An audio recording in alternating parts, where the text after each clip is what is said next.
Hello. Ah, wrong thing. Okay, I'm gonna need to do this then, huh? Yes.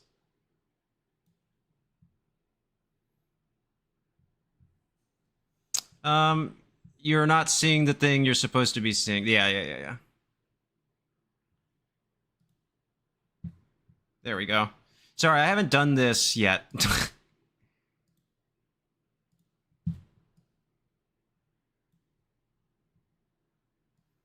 Bink.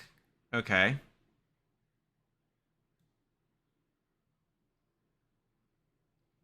All right, I can see. There we go. Okay. So, can you see the video that you're supposed to see? And how's the audio? How's the difference between uh, the actual stream and me?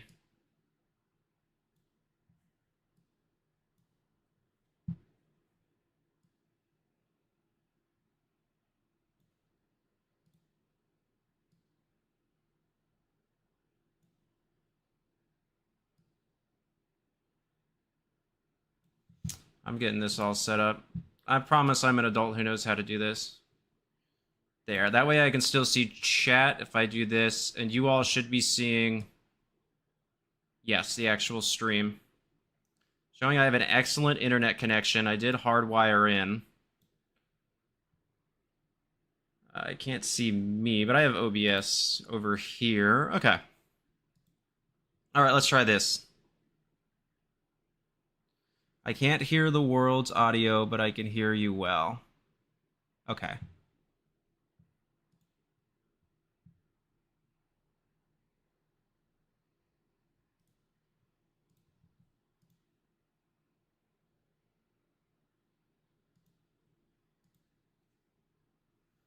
How about now? Can you hear the world's audio now? No, you can't.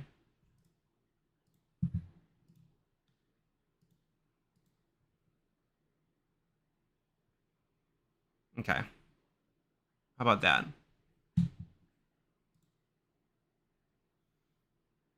No, you couldn't. How about now? I think I've got it.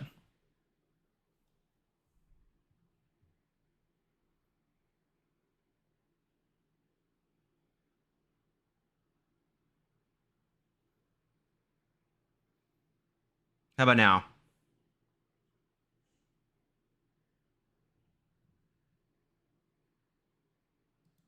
Is it showing it's picking it up?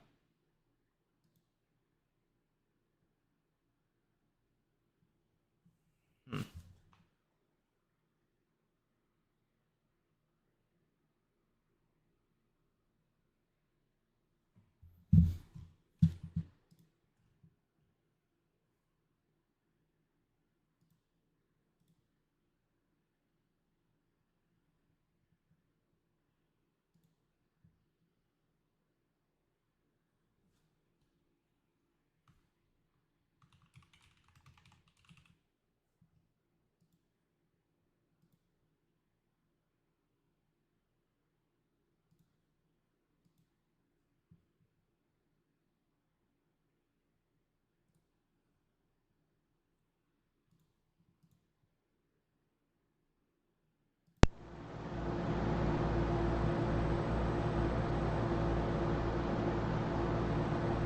No. Hello.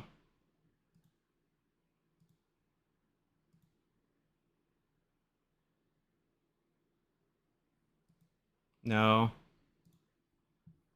Hmm. Trying to figure it out.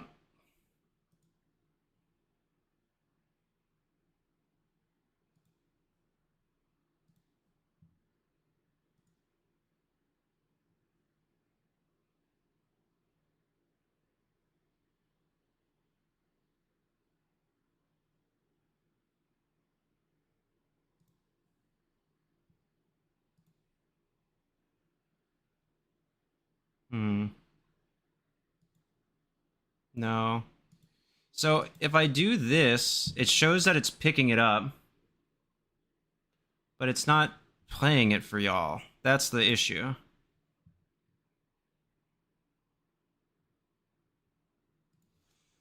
I'm doing a specific window.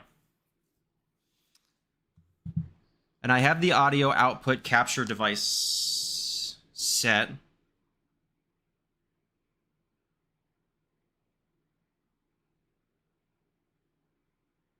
So I did want to give myself a couple minutes to... Yeah, it's an audio output. Either a desktop...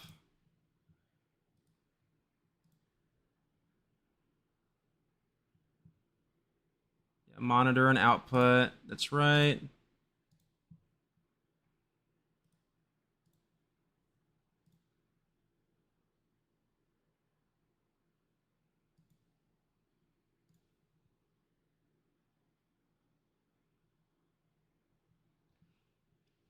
I don't quite...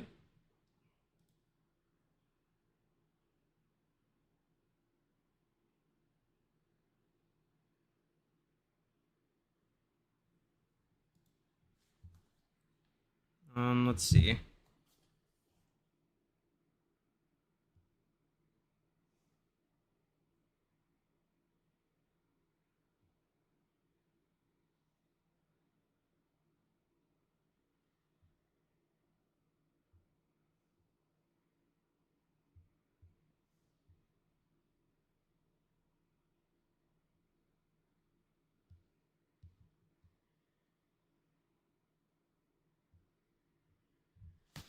If anyone else knows, let me know. Yeah, I'm doing the specific... Like, I can see the audio output capture...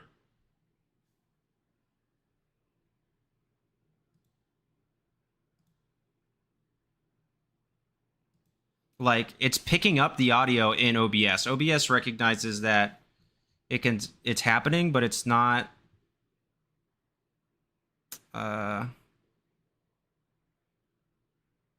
going through.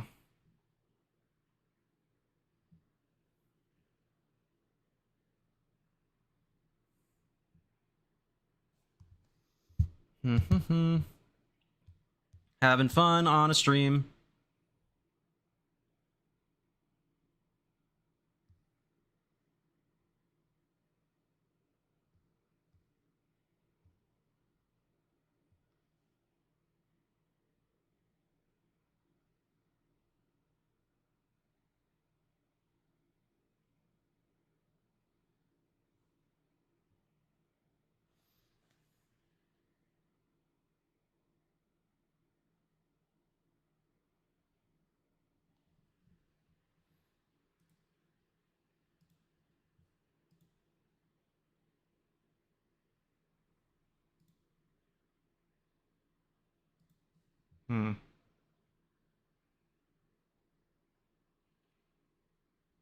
Yeah, Urban, I'm trying to figure out how to get y'all the audio from the computer.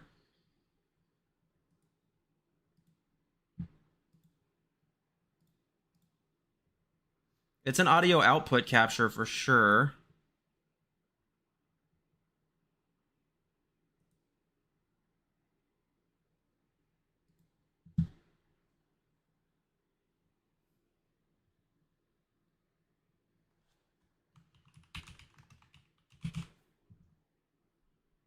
We'll get set up to do the video game. I know a lot of people are really excited for VGC. There's some fun matchups coming for that one, and I know a lot of people here in the hometown are very excited.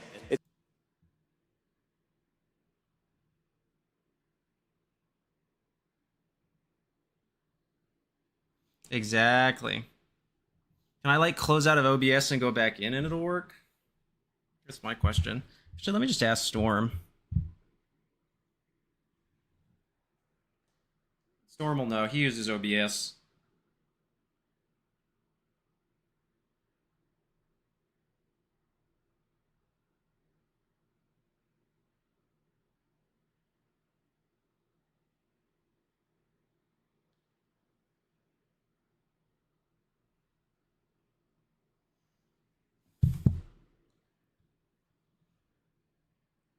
I texted Storm VGC, my buddy. Hey, Ace.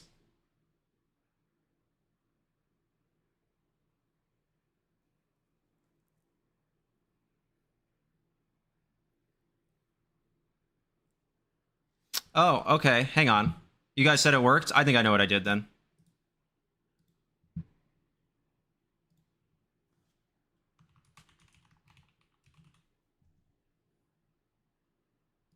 But all right, so this is what our teams are winning, by the way, for that first place spot that Riley McKay earned. We're earning 50,000 US dollars for that.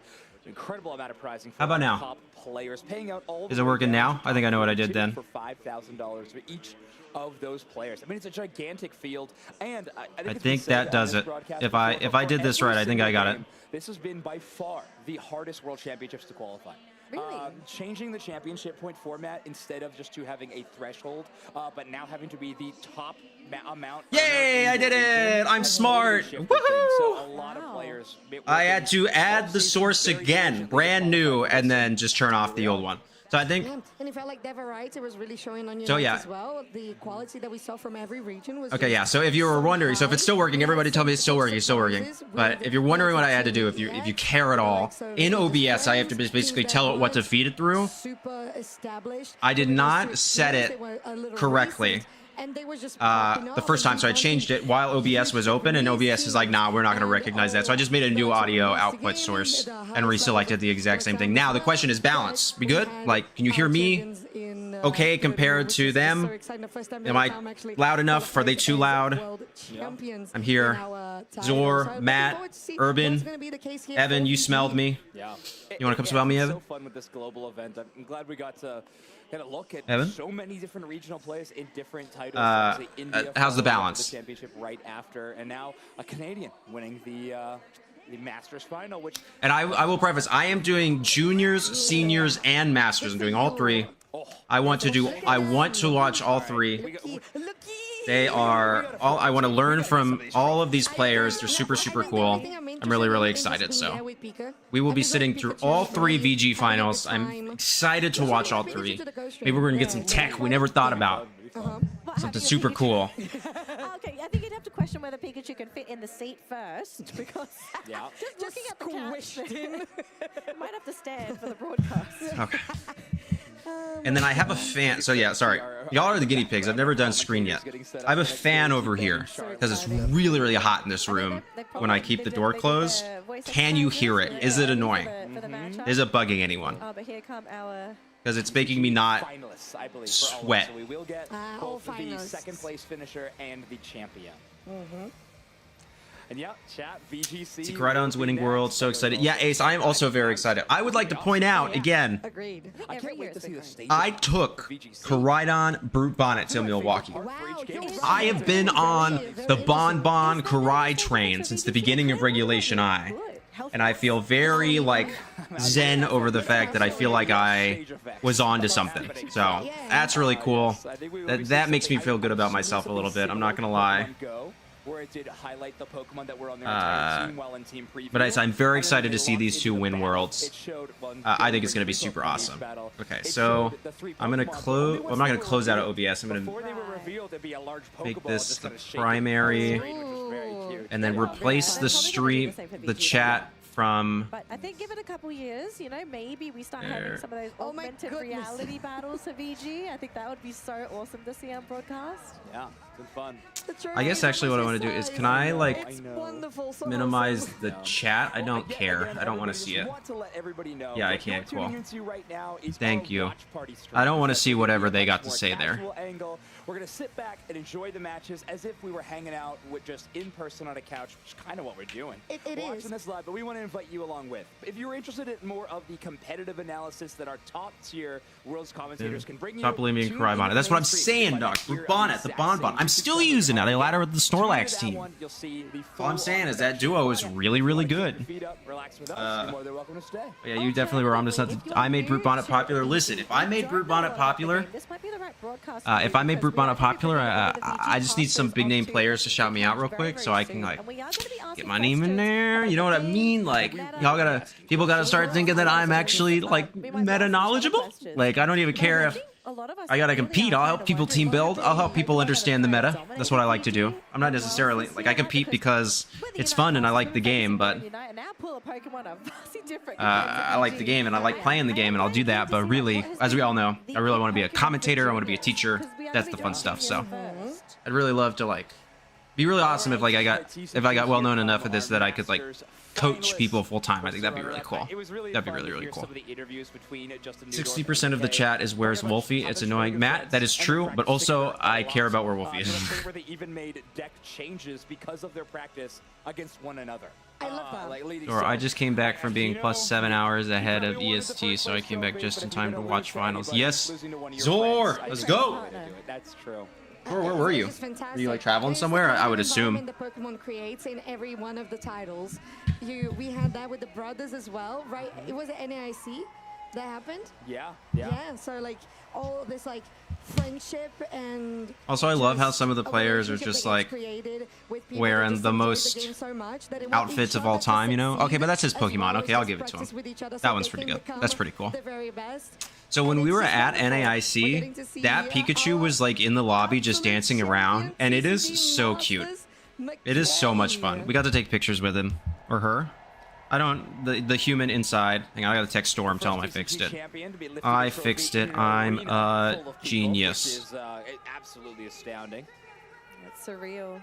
I can't imagine how the players are feeling, you know, Yeah. to be able to take that trophy, to be recognized as the Listen, best TCG's player cool and all, in but their like, come on. category for this year. I want to see the little And vice versa. Pokemans. You got Pikachu dancing right there. Don't need that. Don't need that. Also, I do love Arguably this one of the slow best parts. reveal. We got All right. Scott Glaza here. And I got a new subscriber. And the new video is doing better than it was, which isn't hard because it was doing really bad. But I did want to just throw it way too early to you, just so we can It's just like, talking to the audience. it's just like valid enough. I mean, come on, it's like it's Worlds Weekend, so it's watching. Do you program came out this summer? It's so cool that they're gonna win Worlds. Yes, I'm very excited about that. This is the first time since Generation 3 that the 2 box art legendaries will win World Championships in their respective run. For VGC. Do you think the Pikachu is full time? No, it's a surprise to us all. okay. I figured like your TCG made Zor, so much genuinely, sense. I don't know. They might be. They might have a The video full-time game overall, Pikachu. when it comes to the video game, I'm curious what's going to happen on the stream. Urban says, it's me. I'm the new subscriber. Super excited. Yeah, this is gonna be fun. Urban, if you hadn't been subscribed this far in, how are you a channel member? That we've been looking at for this tournament. So coming Oh, here, there we go, it's Chazing Draw. Okay. Okay. Zamazento and Calyrex Shadow Rider, Yeah. which I think is what the most used day one actually. Charlie, Four made it to day two. Alex Hughes Splash has Really, the been Masters Division, Koraidon kind of came out of nowhere. We made the same saying mistake like twice, pretty the same thing that handedly that I should that he's trying to get me on Chazindra's show, which would be cool. But I think since he's got Aaron and a couple other folks, he's a little. Masters Division kind of had that twist. I don't want to say he's too big for his britches. He's bigger than the britches in which I would fill, so just valid enough. I was kind of coming in. I was just sort of all right. Yeah, I'm gonna root for North America. You sit 1303 with it. I will prove Oranguru to you. My goal, my minimum requirement to have something proven to me is 1600. So Matt, you got to use the team. You got to pass 1600, and then I will begin to believe you that they are good. That is my hard and fast rule. 1600. 1600 is where you start getting like great people on, like good to great people on ladder. I'm assuming that Pokemon Let's see, Dialga and Palkia both didn't win Worlds. I thought they both did. From my understanding, no. Probably get about 6 more wins than anyone was expecting. From my understanding, only it's a lot of fun, right? Where it's so hard to innovate in this format, where it's Kyogre and Groudon, and now Rhydon Koraidon. That is a Pelipper. Because it's really easy just to lose games quickly. And Palkia, he's kind of got you there, but yeah, Darth is here. My king, my goat, Darth Cass is here. I think we were all really hoping Ho would go deep. Yeah. We've been waiting hours and hours for. I mean, yeah, but like everybody else has got to have their stuff, you know. Yeah, I had it on the Everybody's got to have their mention, stuff, so I Ace. guess- It's only fair. It's only fair. 1600 is high, but I will not back down. That's correct, Matt. But if it was, Early human. if proving a Pokemon was easy, everybody would do it. You know what I mean? 1600. That's my requirement before I begin to believe the team is not F rank. Zor is juniors first. Yes, so it'll be juniors, seniors, masters. And I want to really pay attention to juniors and seniors because they do have they have different metas than we do. Their meta developments are different, so I'm excited to see exactly what they do. Simone95. Simone says, are they still playing? Simone, they haven't even started yet. We're finishing up TCG now. We're going to get into VG.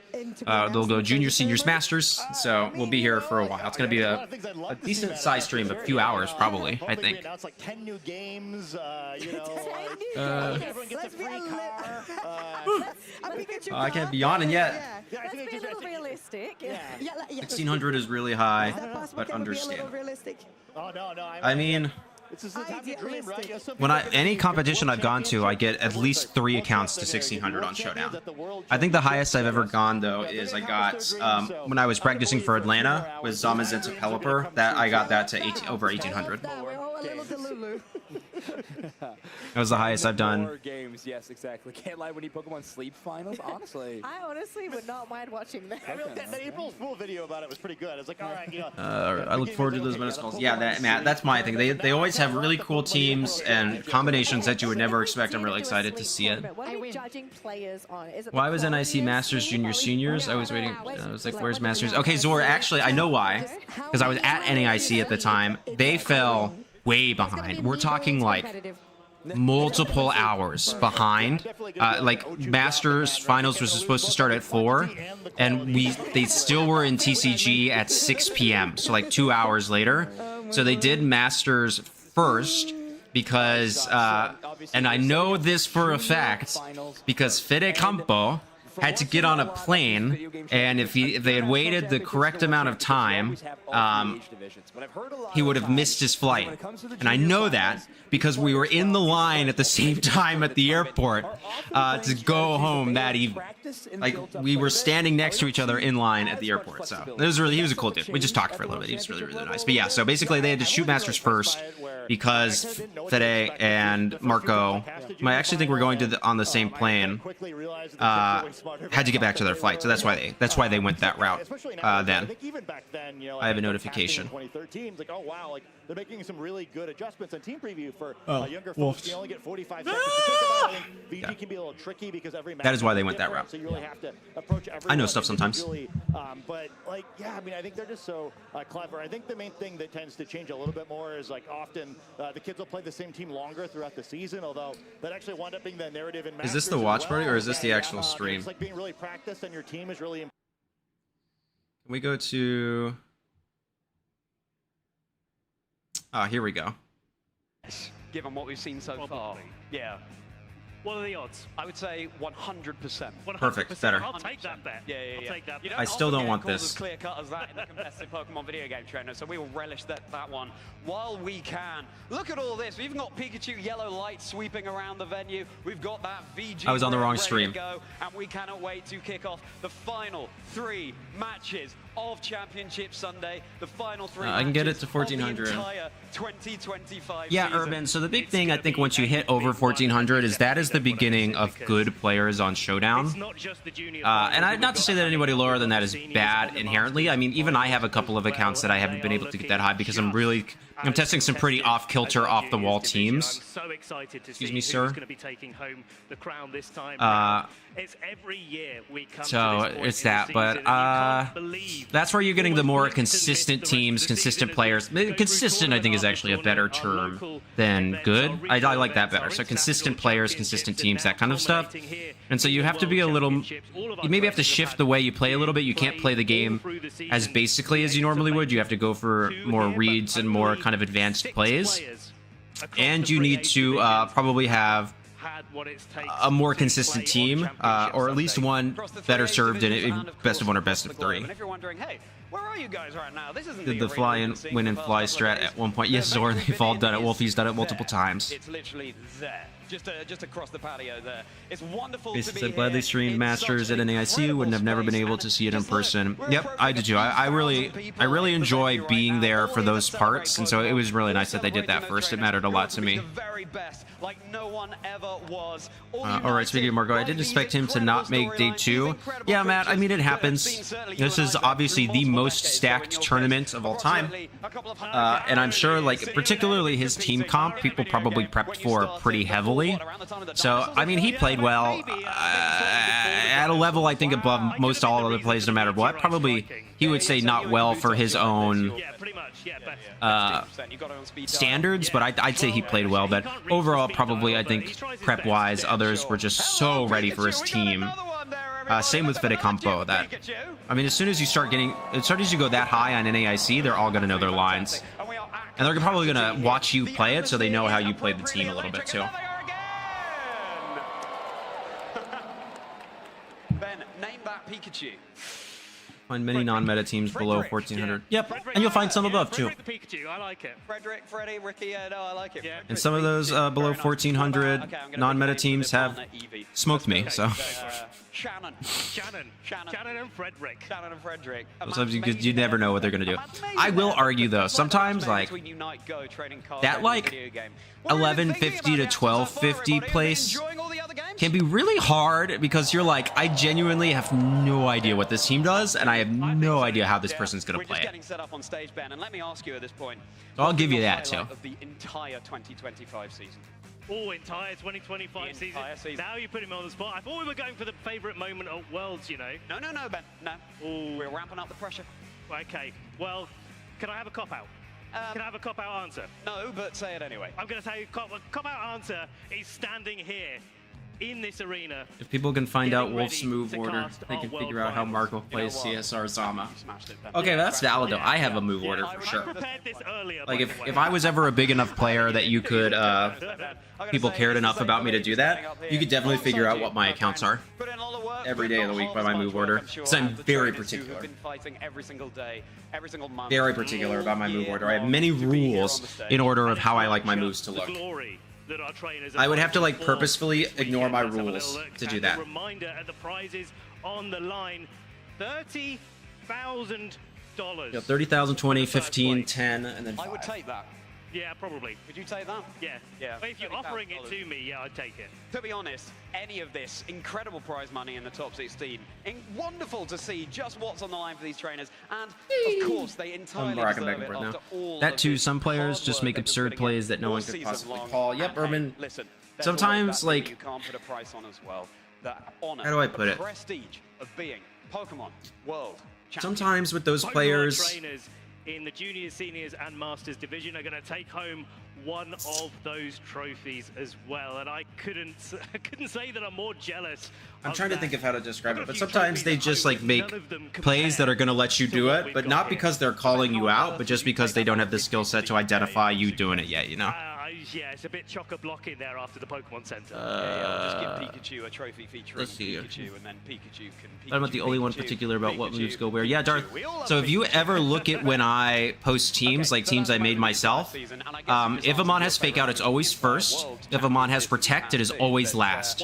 Very rarely will I ever allow two type moves of the same type to be next to each other. There must be some differentiation unless they have like 3 moves of the same, and then all 3 must be together. And the last one at the bottom separate. And 2 of them but yeah, it's always Fake Out first, Protect last, and then all other moves. If they have like, if like it's instant with, you know, Knock Off, Parting Shot, and Flare Blitz, it'll go Fake Out, Knock Off in this instance. I am particular about that. Knock Off, Flare Blitz, Parting Shot. That is always the order. Finalists were locked in and said, gotten a number 1 on the rank ladder, the regulation of the riders. Hey, if you're on the track, that's super cool.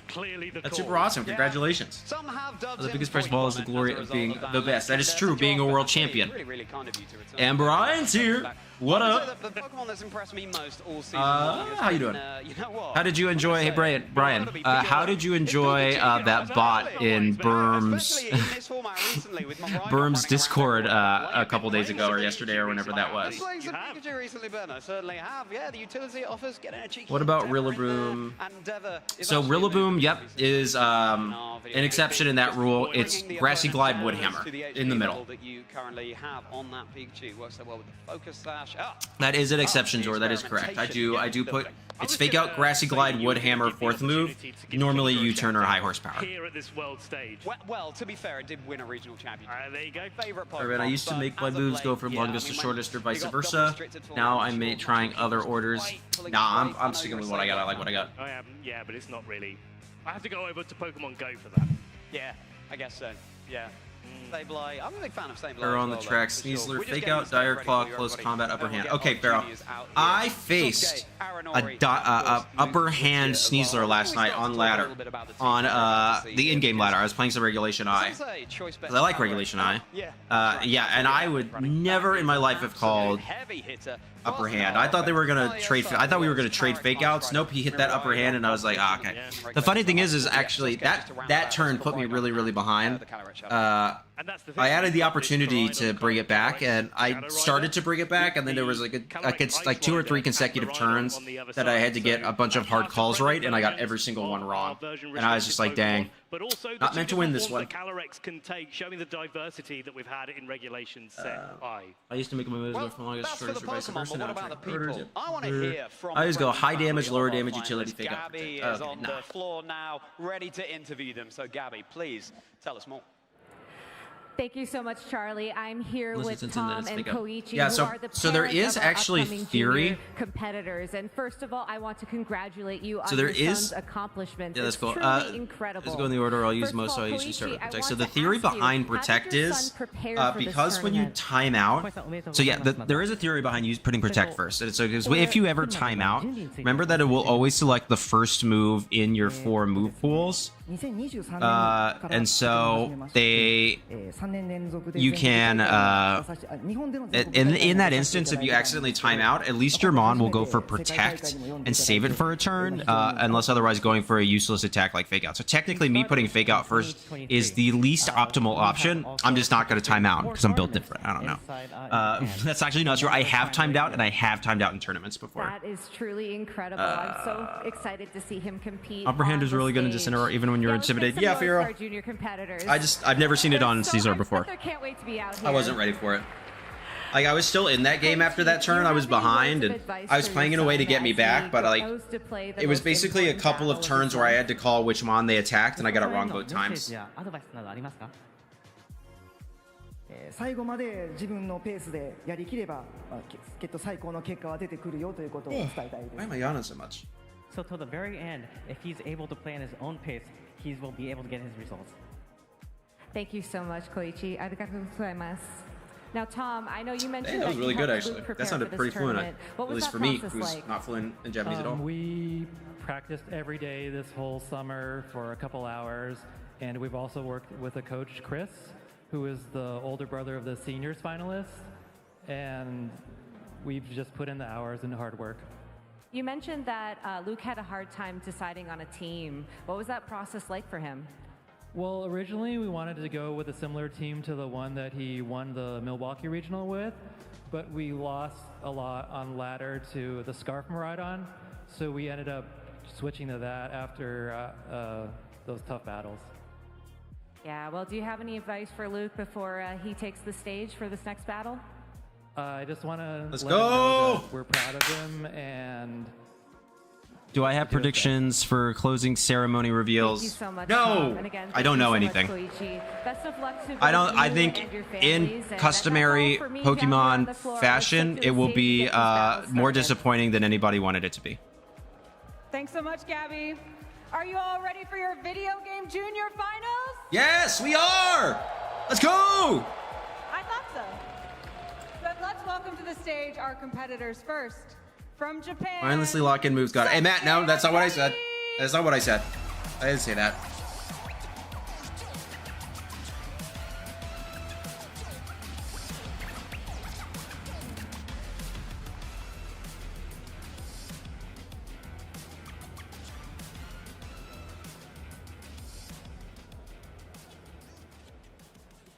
And from the United States, Luke Whittier. Let's go, Luke. Any more progress on the Dozo team I'm building?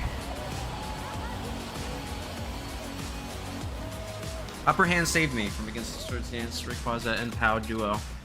Yeah, I mean, it makes sense why it would be so good. I just like you and that guy might be the only two people I've ever seen use it. Shiny Koraidon and Shiny Miraidon raids? No, they won't do that until after the Incredible to hear from the family and friends of Sasuke and Luke. Thank you so end much. of Gabby, the thank you so much. Ruinous And Mons. We have dotted the I's, we have crossed the T's. There's one more thing left for these VG juniors, and that is compete in the World Championships finals, everybody!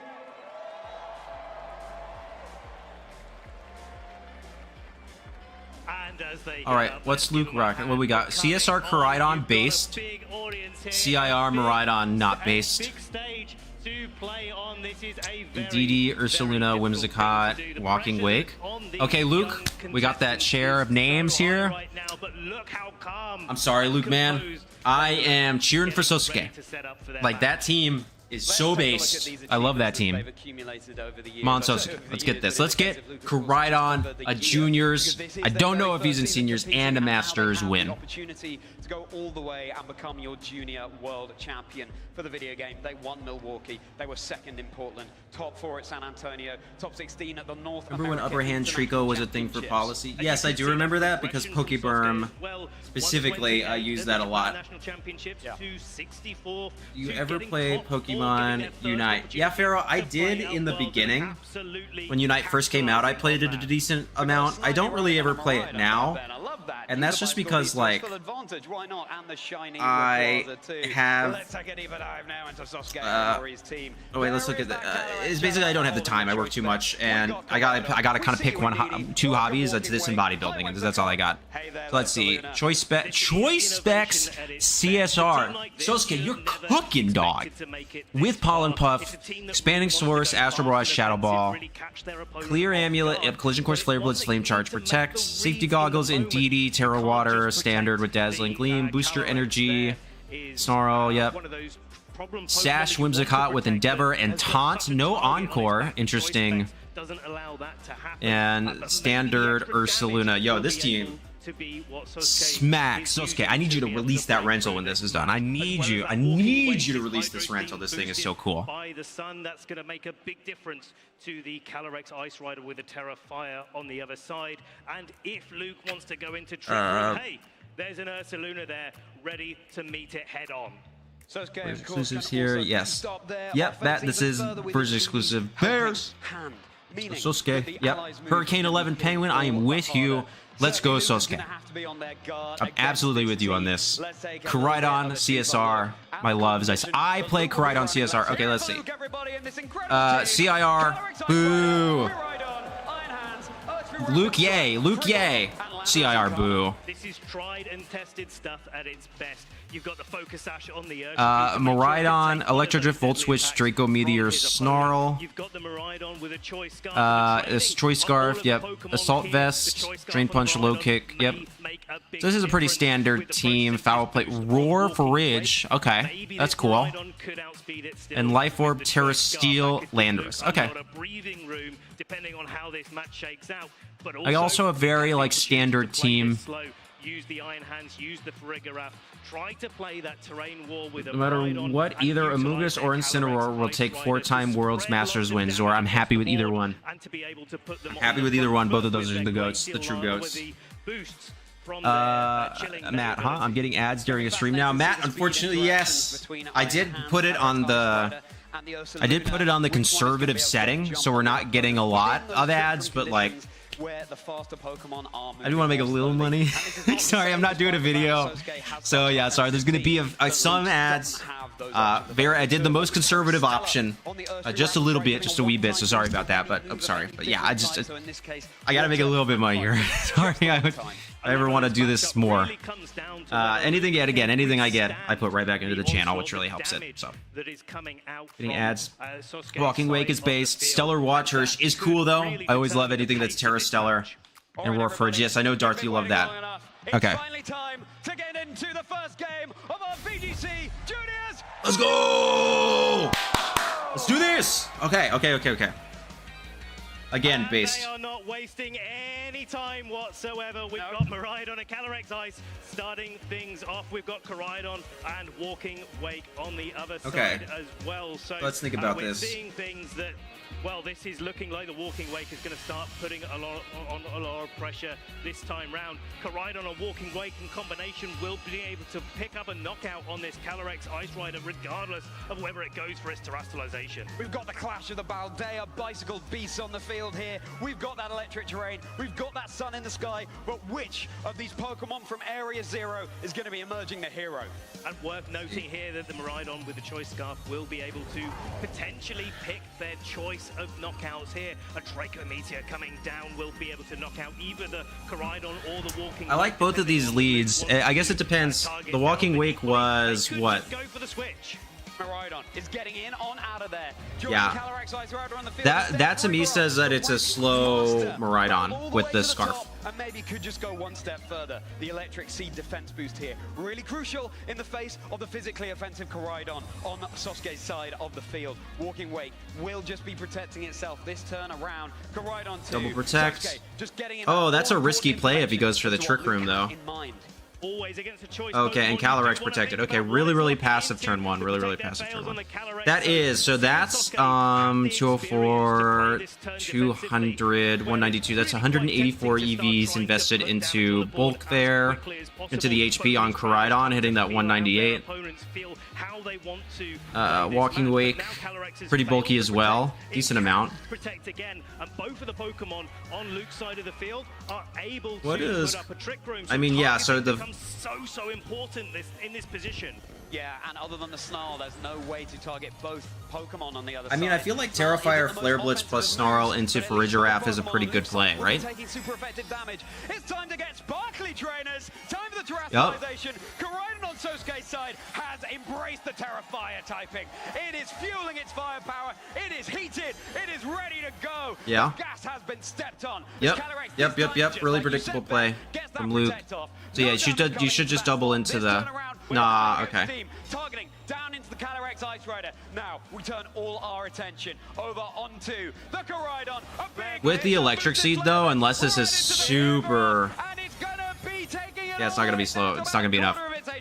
A huge amount of recoil damage to boot. What has Farigiraf locked into? Uh-oh. Yep, Trick Room. Room. It's going to be the Trick Room. And now the Coridon not being a fighting type anymore, it's not going to resist the foul play on the Farigiraf. So that could be taking some key knockouts here. And of course the Yo, that is a bulky bridge, like max HP, I think, something like that. Now Terrifier Coridon for super effective damage. So just like that, we have an offensive team in Sasuke's just having the tables flipped on them. I love this. That might be max HP on the But this time it will be the high horsepower.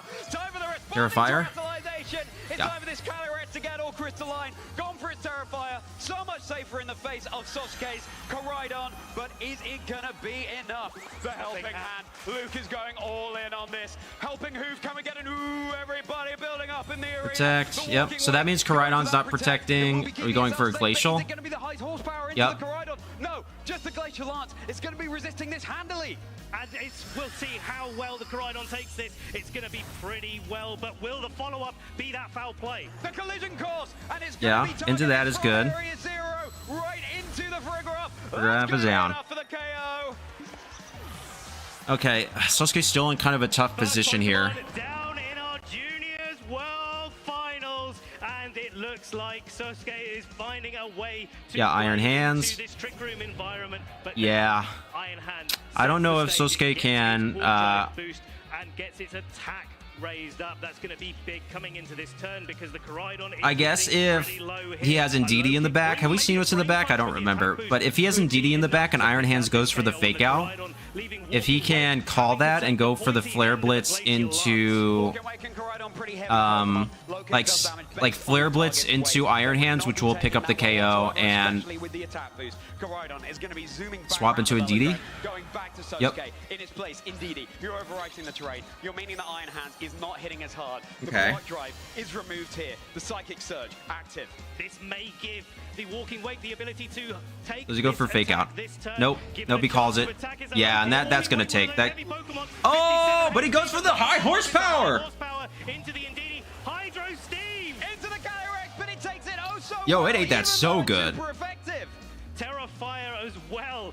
Walking Wake is one of those Pokemon that can act in the sun too. Hydro Steam gets more powerful rather than Do you let Wake go down here? I think so. Sunny condition. It's the best part of using Walking Wake in this scenario. That would have been a better on Luke's part to commit to that play and go for the Glacial Lance. All decisions on the line here in this Trick Room environment. Can Luke capitalize? Can they make sure? Because then you're always picking up a KO there. Sweeping through Sosuke's team, which has indexed more on the offensive. This is like the worst case scenario for Luke now because now he's able to, yeah, just stall. Just going to scout out behind Protect. Love that Protect. Dazzling Gleam. Can't redirect any Glacial Lances because Yeah. it does hit two The Drain Punch. Indeed, he is going to be hanging on through that. Again, the Quad Drive boost removed. The Glacial Lance. Here we go. Uh-oh, it looks like indeed he might be going down this turn around. Might be going down. Yeah, it's going down, dog. Bam. Good night, Indeedee. But now it's going back to its Pokeball.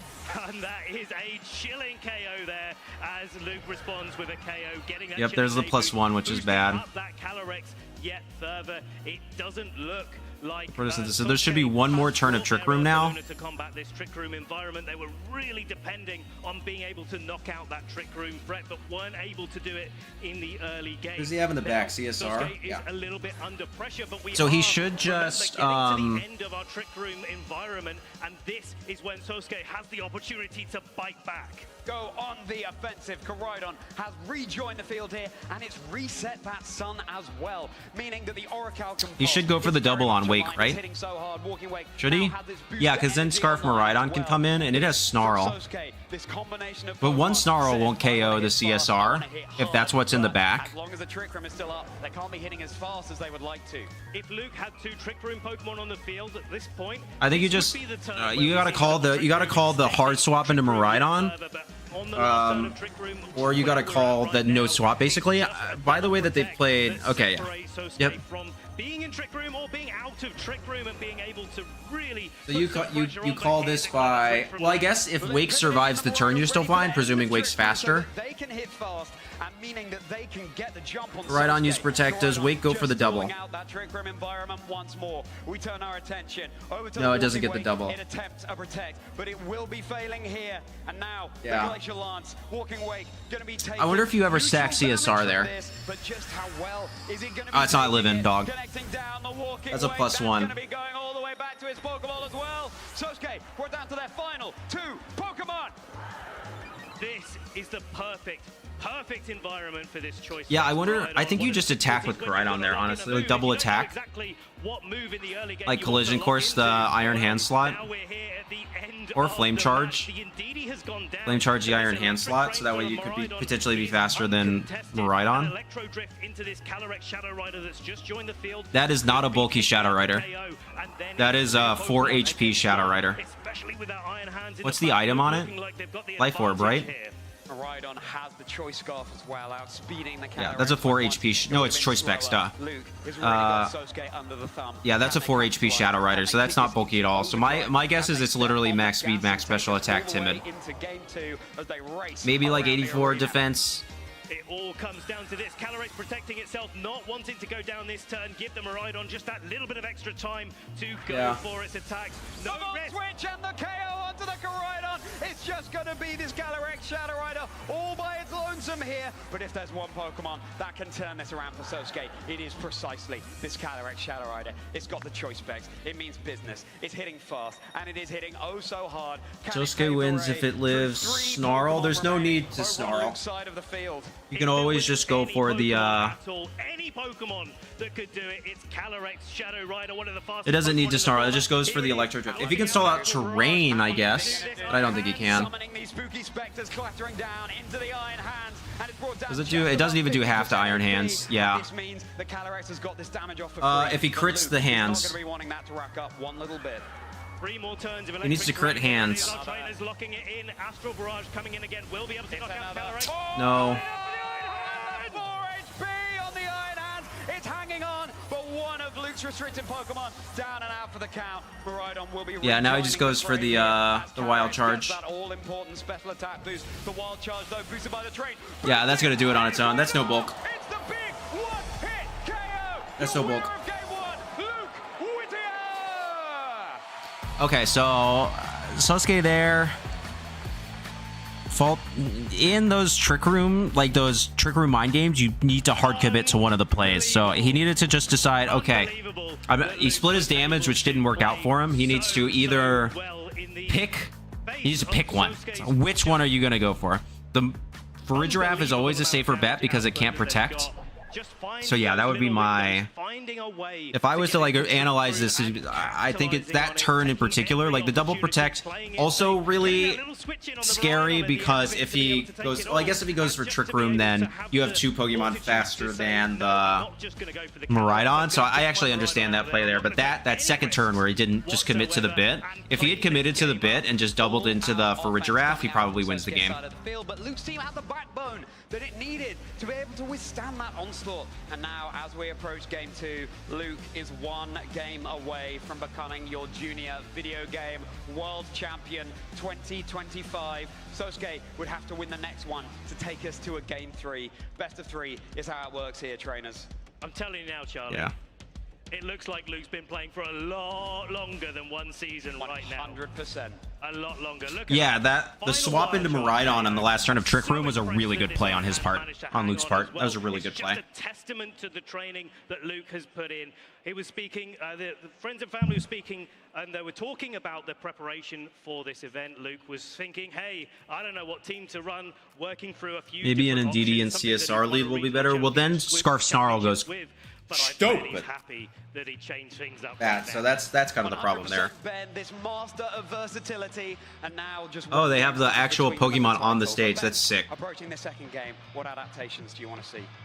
I mean, if you're going to go for the same game, if you're Sosuke, you've got to really get those targets right. I mean, if you let's go Sosuke! Those Trick Room Pokemon, then you really get into trouble quite quickly. The other way to do this is to allow the Trick Yeah, Room, he looks upset. It's okay, man. It's okay.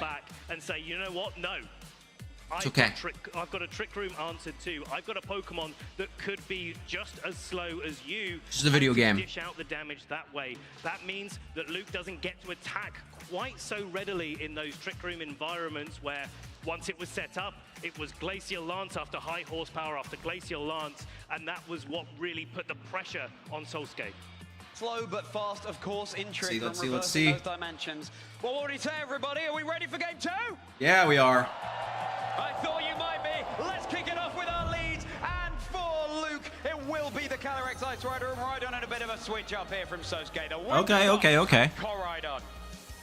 Whimsicott here is a really nice switch up because it's got the ability to go for an Endeavor as well as the ability to taunt. But I'm looking at this Tailwind as an option, and maybe one of the game plans that Sosuke's thinking that they can go for is try to catch this Miraidon or whatever switches in early in the game. Yeah. Get a Tailwind up. You know that you're going to be slower. I don't know if I like the Whimsicott edition here, but Trick Room, so getting a Tailwind really not going to make too much difference here. But if you can pick up a KO on something, if you can stop Luke being able to switch around, if you can take away some of Luke's offensive options early, that makes it just that bit easier to get all the way through a Trick Room environment. It's a really fantastic this is a volatile turn. Just go on the offense and go for a move. There's so many options here. Somebody can win the game right now. Isn't the biggest of attackers, but every little bit of damage will rack up and just pave the way through Luke's team that, of course, was so difficult for Sosuke to face in that game 1. Yeah, I wonder if there is an opportunity here for Luke to just go on the offensive. Not even hard swap into Miraidon. Okay. Into Farigiraf. Yep. To stop the taunt. Hard Trick Room. Airfire Trick Room. He's going to be joining the fray instead. Once more, getting that Electric Sea defense boost just like we saw in the previous game, meaning it can withstand Coridon's onslaught all the better. No Trick Room. Keeping itself or no, safe. no Terra. We turn our attention over to the Calyrex. Also makes sense. Going for its protect. Just what has this Whimsicott done? Just where has it targeted? Attempted the taunt, but thanks to Farigiraf's Armor Tail, blocking that prankster move. Fantastic switch there from Luke. You can see just how good that switch is. Switching in. It worked in game 1. It allowed I mean, that was kind of double indexing on that. Like a Terrafire Trick Room play would have probably won Luke the game on the spot. Sails here as Coridon now needs to dig deep with a Flare Blitz, with that Terrafire that it looks like it's going for now, turning up the heat, seeing if it can pick up a knockout. Just like we saw in the previous game, Sosuke is pulling no punches with this Coridon. It lets out that Terra on CIR, yep. Let's see if we're going back to of the future with the responding terrestrialization over on Luke's side of the field. Right now, Luke just really feels in control in the game. It's become Calyrex Fire Rider training. It's going to be able to soak up the damage that Koraidon can do so much better. That Nay could well become chilling, despite how heated it is. The Endeavor Okay. brought down pretty low there in the grand scheme of things. The Flare Blitz targeted. Good play, good play, good play. Does it pick up? Yes. Oh, crit. Critical hit there. Doubtful that mattered. And what if it didn't go for Endeavor? That was just such a phenomenal play there. The training of the Koraidon and the Whimsicott there. Yep, there's the Glacial. Absolutely in the Glacial and the Whimsicott, of course, is just brought down. Survives on one. Okay. Match for Pharaoh. Come on, they're kids. They're kids. Like, let's not judge them too harshly here. They're doing way better than we have. They're performing at a higher level than we have, so I'm gonna give it to them there. And just remember, they're still kids. They're still kids. Calyrex 206. That is 244 HP there, almost max, but 207 max. Okay. Maybe this is the opportunity that Luke needs to get into that trick room environment. But what a way to show off from Sosuke the offensive nature of this team. They should totally along the way to get absolutely everything out of it. Of course, Sosuke can force an option here by going both for Endeavor, and I think Flare Blitz into Iron Hands will KO. Could just fake out the Whimsicott this turn and deal with it. Whimsicott does not have access to protect here, so it might not be long for this match. 1 HP, infinitely more than 0, Ben. Might be that Sosuke is considering a switch in from the back. No. Don't do the switch, don't do the switch. To be there to block the fake out as well. That would also block the damage and maybe get this, one of these Pokemon down, but no. Fake out, no switching coming in. The Whimsicott goes down. No I think more Sasuke Flames Flare Blitzed into the... Good play. I think Iron Hands goes down. Oh, darn. 17 HP. It's enough to hang on, but Koraidon takes so much recoil in return. And there it is, Ben. Those twisted dimensions that were such a thorn in Sosuke's side, they have just gone up. One of the things who does he have in the back? So dangerous. If he has Ursaluna. Yes, it can tank all those big hits every day of the week, but it can also heal them back up. Heal its HP back up with a Drain Punch here. So with the Walking Wake coming and that Koraidon so low, so easily in range of a Glacial Lance, this Iron Hands has its pick on how it wants to target. Now a low kick would probably Girl says Endeavor Kali switch and DD. Yeah, that would have been a really good play, actually. That would have covered for quite a bit. Thinking about locking in this spot as the Koraidon plays on the defensive. You've got to take every opportunity if you're Sosuke to try and get through this. Double protect. Double protect on the Walking Wake. Unsurprising to see as though you're not going to be able to stall it. The low kick attempted to be targeted. He's not going to be able to stall it. Luke has this. There's too many turns of Trick Room left. Koraidon's too low. The Glacial Lance just able to probably pick off the Koraidon from this range, despite the fact that it's not very effective. But now heading into the next turn, of course, that Protect has been burned. Only a third as likely to succeed as we get into the next turn. And looking in the back, there's not many Pokemon that really want to switch into this Glacial Lance and low kick. You've got the Calyrex, which would not take any damage from the low kick whatsoever, but 2 Glacial Lances is probably enough to knock that out. The Indeedee is in pretty much the same spot, and Ursaluna as well. 2 super effective. Yeah, I think this is over. In this environment now, Sosuke is going to have to still try to find a you can way get lucky. On the Swap Indeedee, double protect on Koraidon. In game 1, if they manage it in game 2, we could be seeing a game 3 here. It's the reveal of the final Pokemon Sosuke's brought, and it will be that Calyrex Shadow Rider. You don't want to see it in the Trick Room, but as you said, Ben, if it was the low kick target, that's why I didn't make the play. He didn't bring in DD. Damage here. Too nervous to eat berries, too nervous to do anything, then keep your eyes on the screen. Double protect is good. Gets the double protect here, stalling out those turns so masterfully. The low kick attempted. This Glacial Lance is going to do too much. He's going to do more than 50%. It's going to do more than 50%. But how well is it going to be able to take this Glacial Lance now? Not well enough. Summoning that frosty energy. Calyrex staring down Calyrex, the showdown of the Galar Titans. And it's brought down to about a quarter of its HP. Now there's still a few turns of Trick Room left. But one thing that Sosuke has in their favor with 2 turns of Trick Room left on the field is that electric terrain has left. And so that Iron Hands is going to be doing just that. So if you swap into Walking Wake here, sacrifice Calyrex, Walking Wake survives, and then protect on the last turn of Trick Room. No, wrong play. Get out of Trick Room with a double protect. It's going to be the switch of the Calyrex galloping back to his trainer, walking unless he's going for a triple. Past right into the present on the field once more. more. Activating the booster energy now that the sun is no longer in the sky. It's going to be going all the faster, which outside of Trick Room will be handy. The Drain Punch now, that's enough, easily enough to secure the KO onto Koraidon, and that's the terrestrialization option down and out too. Slowly but surely, Sosuke's resources are being whittled away. And it's going to be a single target Glacial Lance here coming out from this Calyrex into the Walking Wake. That's going to be even more powerful. Okay, so does Walking Wake live? Not well, for sure. The Walking Wake brought down to about a fifth of its HP.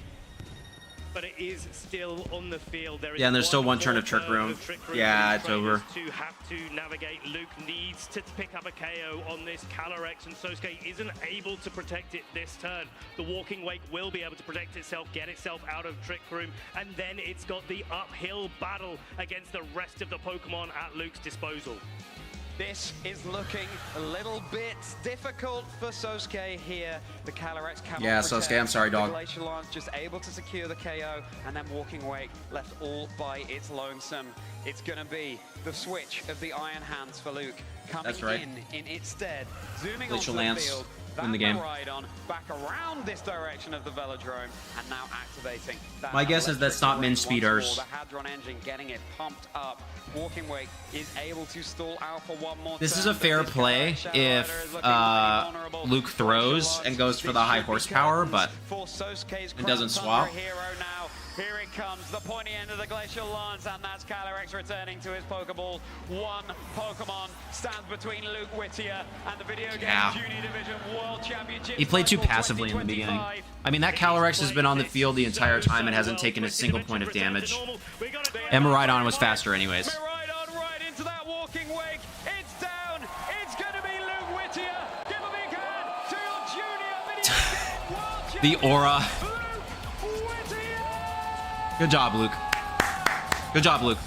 Proud of you. First season, no problem. They had the wind in their sails all season long. Sheesh, first season. You have just done the unthinkable. USA. USA. Good job. Yeah, I think that matchup was perfectly fine. Terrifier CIR is really hard, actually, for Koraidon in this particular instance, but then as long as if you're min speeders, I don't think that because that Iron Hands always went before Calyrex in Trick Room, so I don't think that's min speed CIR. So if that's min speed Ursaluna, then that would have been fine with the Terra Ghost because you can always threaten CIR with Headlong Rush. GG's Luke. GG's. Yeah, Urban, we should be excited for Luke. Either way, like, yes, I want to see Koraidon win, but still, good Pokemon played. Really, really excited for him. Stood in front of Sosuke, and Luke was able to navigate them perfectly, keep the terrain control on the field. My guess is that Iron Hands is EV to live that. Really mattered, and use it to get that Trick Room environment up. I think that's like a no speed, which would be the same that I run. I run like basically no speed for Koraidon, like all bulk, all attack. So calm and collected here in our finals. Clearly very well prepared. Playing like they've been playing for 16 seasons in a row, getting to the World Finals every single time. This is just like a Tuesday for Luke right now.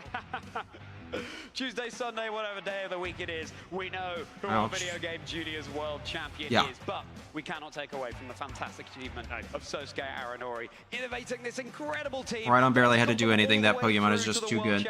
Yeah, it is really, really good. I mean, its own damage multipliers. It's a really good Pokemon. I'm more interested. That World Championships title, we are sure, is just around the corner. You got this, Sosuke. Doing this well, this early, he's got a great future. Top 64, now second at the Pokemon World Championships. A lot of HP looking at. I didn't pay attention to the Miraidon HP stat. It probably doesn't have that much speed investment if it has Scarf. Just look at this. Luke went 2-0 in the top 8, went 2-0 in the semi-finals as well, and now 2-0 in the World Championships finals. If that's not a vote of confidence, if that's not a star in the making, if that's not someone... Actually, everybody went 2-0 in top 8, top 4, and finals, so... It's come to that time, Charlie. Shall we crown our... Shall we hear from our world champion in the junior... Everybody's got 2-0. Take it away. This is your junior division. Oh, I meant the hands. Champion. Oh, yeah, I'm sure. Luke, You were just telling me a little bit about how you feel. How are you feeling right now as the world champion? I'm feeling amazing. Yeah, you are, Luke. Good job, Luke. This is insane. Yeah? What's it like being up on this big stage? Crazy. He's like me for real. I would say the same thing. I'd be like, it's kind of it's pretty cool. Thank you to? I would like to say thank you to all my friends in the USA and also to my parents and my coach Christopher Hahn. Christopher Hahn's good coach, good coach. And let's hear it one more time for Luke Whittier. Good job, Luke. We'll let you go celebrate off stage. Head over there. And now it is time for your seniors division final match. Are you ready? Yeah, I am. Okay, seniors always be cooking. First, from the USA, please welcome Kevin Hahn. Also, I need her at real quick. Leah, don't watch.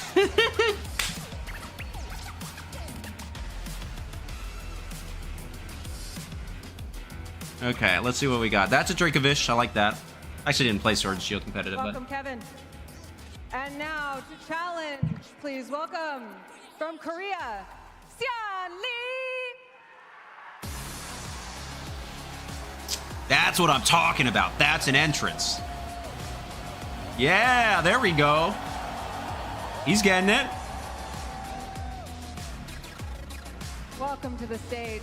We just have a quick moment with each of you, so I want to know what's going through your head right now. What are you doing to try to prepare for the match? I'm feeling very nervous, but I'm very excited. It's the first time Worlds has hosted an arena like this, and I get to experience it. They told him to say that. They totally told him to say that. What about you? What's going That's through your funny. mind right now as you prepare for the match? 선수님 지금 마음이 어떠신가요? 굉장히 행복합니다. I am just so happy to be here. Good for him. We have time for one more question. So, what do you want the audience to watch for? What's going to be your signature, the coolest thing that you do? What do you want to be known for that they can look for? Winning. Glacial Lands. All right. Ah, boo. You could have said winning. That would have been Same so... question. What should the audience Come look on. for? What will they remember? Farm the about aura. your play? Farm the aura. 선수님 경기에서 주의 볼 게 하나가 있을까요? 오거폰이 잘해줄 것 같습니다. My ogre plan is pretty great. All right, keep your eyes open. Go ahead and take your seats. Casters, let's play this game. Oh, it's about to be a good game here as we're getting started with the seniors division here at the Pokemon World Championships. I'm Sierra Dawn, joined by Lee Provost. What an honor to be here. Wow, it's incredible, isn't it? This venue is just such a fitting stage for two potential champions. One of them's going to be a champion, and it's just so exciting to be here. I cannot wait to get started. The energy here has just been electric. Everybody, the crowd has been awesome. And Yeah. I cannot wait to crown our next Pokemon World Okay, Kevin Champion Hahn. between Kevin Hahn. Do I know any of these names? No, not really. Looking at this, the journey these trainers have is incredible, not just through the competition this weekend, but as players. Oh, that's a nice These are stage. It is a two nice stage. I really like the individuals stage. Who just aged up into the seniors division, and to now have this run and to potentially be a world champion, there's nothing like it. Yeah, it's incredible when you think that they were last season juniors, they're now the seniors division. You think it would get a little tougher because of the age difference, maybe with the top of the bracket to the bottom. Not for these two trainers. They've been incredible throughout, and you can see in this top cut bracket. Yeah, it is all 2-0s, that's right. All the way to the final. It's going to be incredible. You know, Kevin was the world champion in the juniors division last year, and also Xian finished really well. Top 16 finish, 11th But they're having a place great overall. time. Incredible Yeah, trainers. Matt, Dart, they are. They are all 2-0s again. Electric match. He's going to make this a really good This finals. bracket is impressive, but Kevin Hahn as well. This right here, We are this is looking the at dream. weekend Yes, it'd be really cool to be able to undefeated, and now participate in just this. one match away from being a two-time world champion. Oh, Ting Lu There raids is live in a few. nothing Well, like Darth, that. when we're I done, we'll cannot hop in the wait to see Discord. this showdown. But this is a showdown these two trainers had last year, and in that matchup, it was Xian who took Kevin down and handed him a loss. So I need to see the team, but Kevin said Ice Rider. He lost 2 times in the World Championships last year. One of those The inferior Calyrex form. rivalry already building up between these two, which makes it more stakes on this final. But let's not hang about. Let's throw it to Gabby down on the floor and hear from the families. Thank you so much, Lee. I'm here with Song-Yoon and Chris, the brother and the father of our next two competitors. So, Song-Yoon, what has it been like traveling to the World Championships to watch your son compete? Baller. 아드님의 경기를 보기 위해서 미국까지 오셨는데 지금 기분이 어떠신가요? 많이 긴장되고요. He's very nervous. Understandable for sure. Do you have any words of advice or encouragement for your son? 아드님께 응원 한마디. Darth, what shiny are you looking for? 많이 I'm gonna go. 꿈꿨던 무대인데 충분히 스스로도 자랑스러워하고 있을 거고. Some CIA right here. Yeah, Matt, I don't hide my opinions on Pokemon. 믿고 있습니다. I'm gonna try one more time for a good mark. I've got a couple shiny Frigibaxes, Urban, but yeah, neither of them were marked. I'm also very proud of him, and I know that he's going to be doing well. Thank you so much, Xiang. Best of luck. All right, now, Chris, I just spoke to you the other day about you competing and how it's your brother up on stage once again. Your brother has a unique opportunity here to be one of the first people to win interested in what Chris the has to World say. Championships in 2 different age divisions. Do you know what he's feeling about all this? The shiny mark backs, that isn't the sociable valid Darth. I try to, I try to Ow, my knee. relieve the pressure, but I think for anyone standing on that world champion stage, it's, it's daunting, but Kevin's got this, so he has no reason to feel nervous. That's weird. I'm getting old. Did you help him prepare it all last night? Yeah, we've been working yesterday and today. Matt asks, how do you even get marks? So they can be randomly found, so any Pokemon can get them, but you can do sandwiches to have Pokemon get more marks, like have them more likely to get a mark, but you basically just have to find them on with the mark. There are sub-marks that you can get for the Pokemon, but they do require a decent little chunk of work. Advice or encouragement for Kevin before we get started? I don't have any words of advice, just trust your gut, Kevin, and you know exactly what to do. All right, well, Chris, Song-Yoon, thank you so much. Best of luck to your family up there competing. Casters, back to you. See. There is nothing like hearing from the friends and especially the family of the competitors. I already feel it's here. I mean, hearing how the nerves are there. I mean, yeah, the arena, the one match away from being the sociable, you know, the best one. I also I mean, I like marks more than I used to. Yeah, definitely, and it's just but which was like I used to not care about them at all. Now I care about them a little bit, but I have some cool marks, but I don't really try that hard. As long as I get a mark, I'm pretty happy with it. Obviously, except the sociable, because that's the most common one. Career so far in the seniors division, the finals of this World Championships as well, and we reiterated the point about Yes, and Darth is right. There is a mark charm that you can get. You get it from Professor Sycamore, I think, right? Through the field of players that were there, and the talent that you see right across the board is just phenomenal. And for these two trainers to be the last two out of that entire pool after a whole year of training is just such an achievement in itself. But one more step to go for both of these trainers to get their hands on that trophy. I mean, the trophy, to be able to walk away from this weekend a world champion. I mean, for Sian the first time, for Kevin the second time, is just truly incredible. And that championship title and that trophy is the greatest prize of all. And I'm really excited for the competitors. And I cannot wait for a great match ahead. Yeah, and you've got to say as well, because Kevin obviously has that experience from this position last year. Does that help?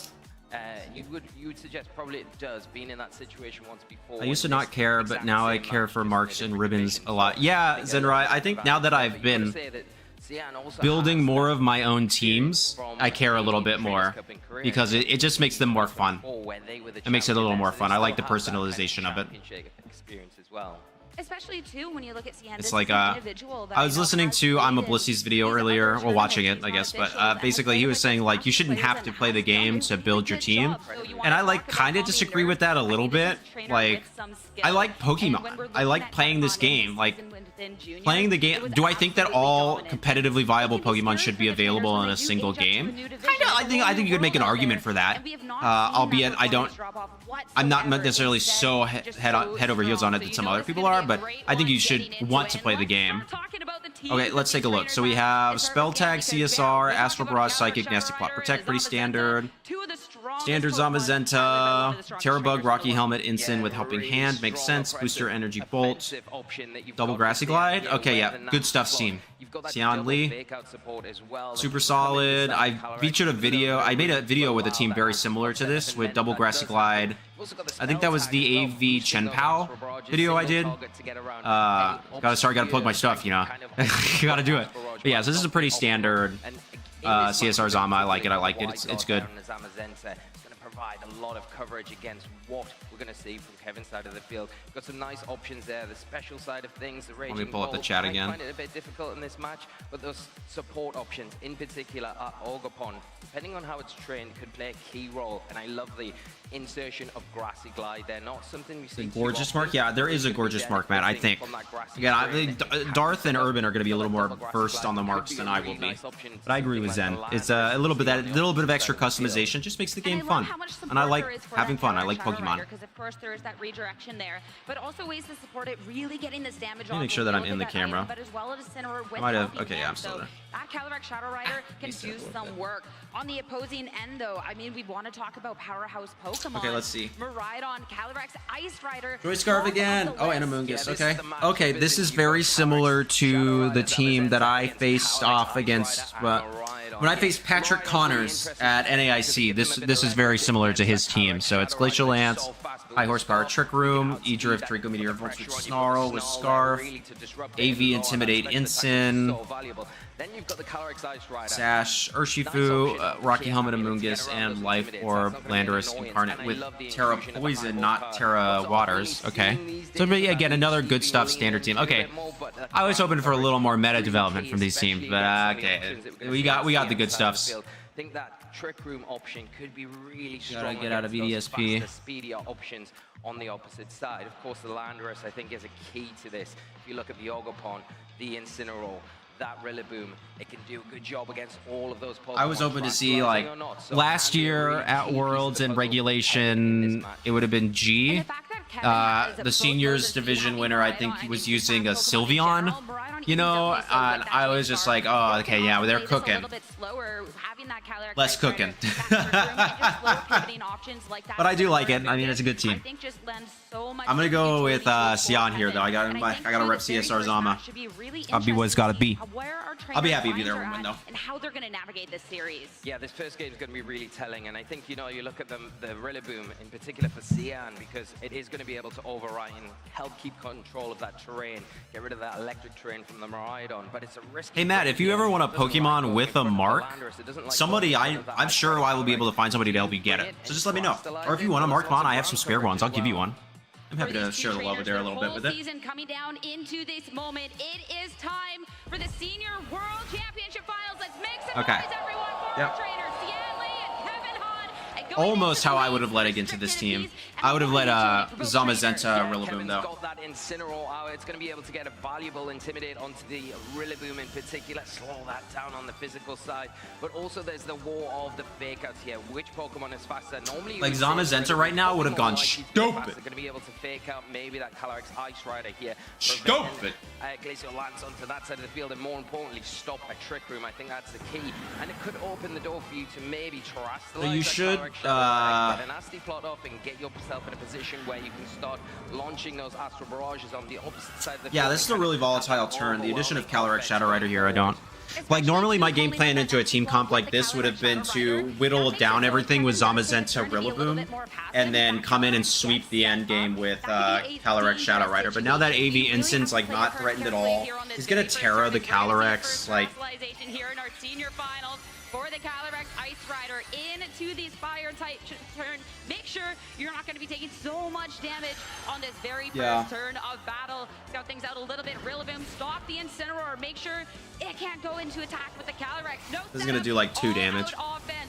Astral Barrage into both of these Pokemon, but look how little they're going to take the hit. Yeah. Incineroar cannot move at all. It's all down to the Calyrex Ice Rider and Trick Room. The speed advantage now in Kevin's favor. There it is, the Trick Room set up and perfect conditions for Kevin in this scenario. Now going to be able to fire back with those powerful Glacial. Okay, Xian should protect Terrafire U-turn. Do some good, respectable damage to the Calyrex. You can see the defensive terrestrialization there on the Calyrex Ice Rider. Really beneficial there, just brushing off, shrugging those Astral Barrages to the side. Yeah. And the Incineroar in a really dominant position now to either get a parting shot off into either one of these targets, maybe even the Rillaboom. We know there's no protect there. Sash Callie, right?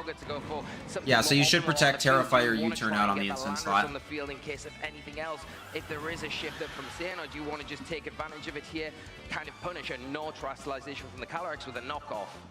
Yeah, that's exactly it, because there's okay, so hard swap much is good damage too. Potential. If you don't want to be going for the terrestrialization on this turn for Cien, then that's... Oh, instant. Calyrex has to get out of there. That's Wolf's instant. Will be the one to switch instead, intimidate, and it cannot drop the attack on the opposing Calyrex Ice Rider, so it still will be able to attack with... Yo!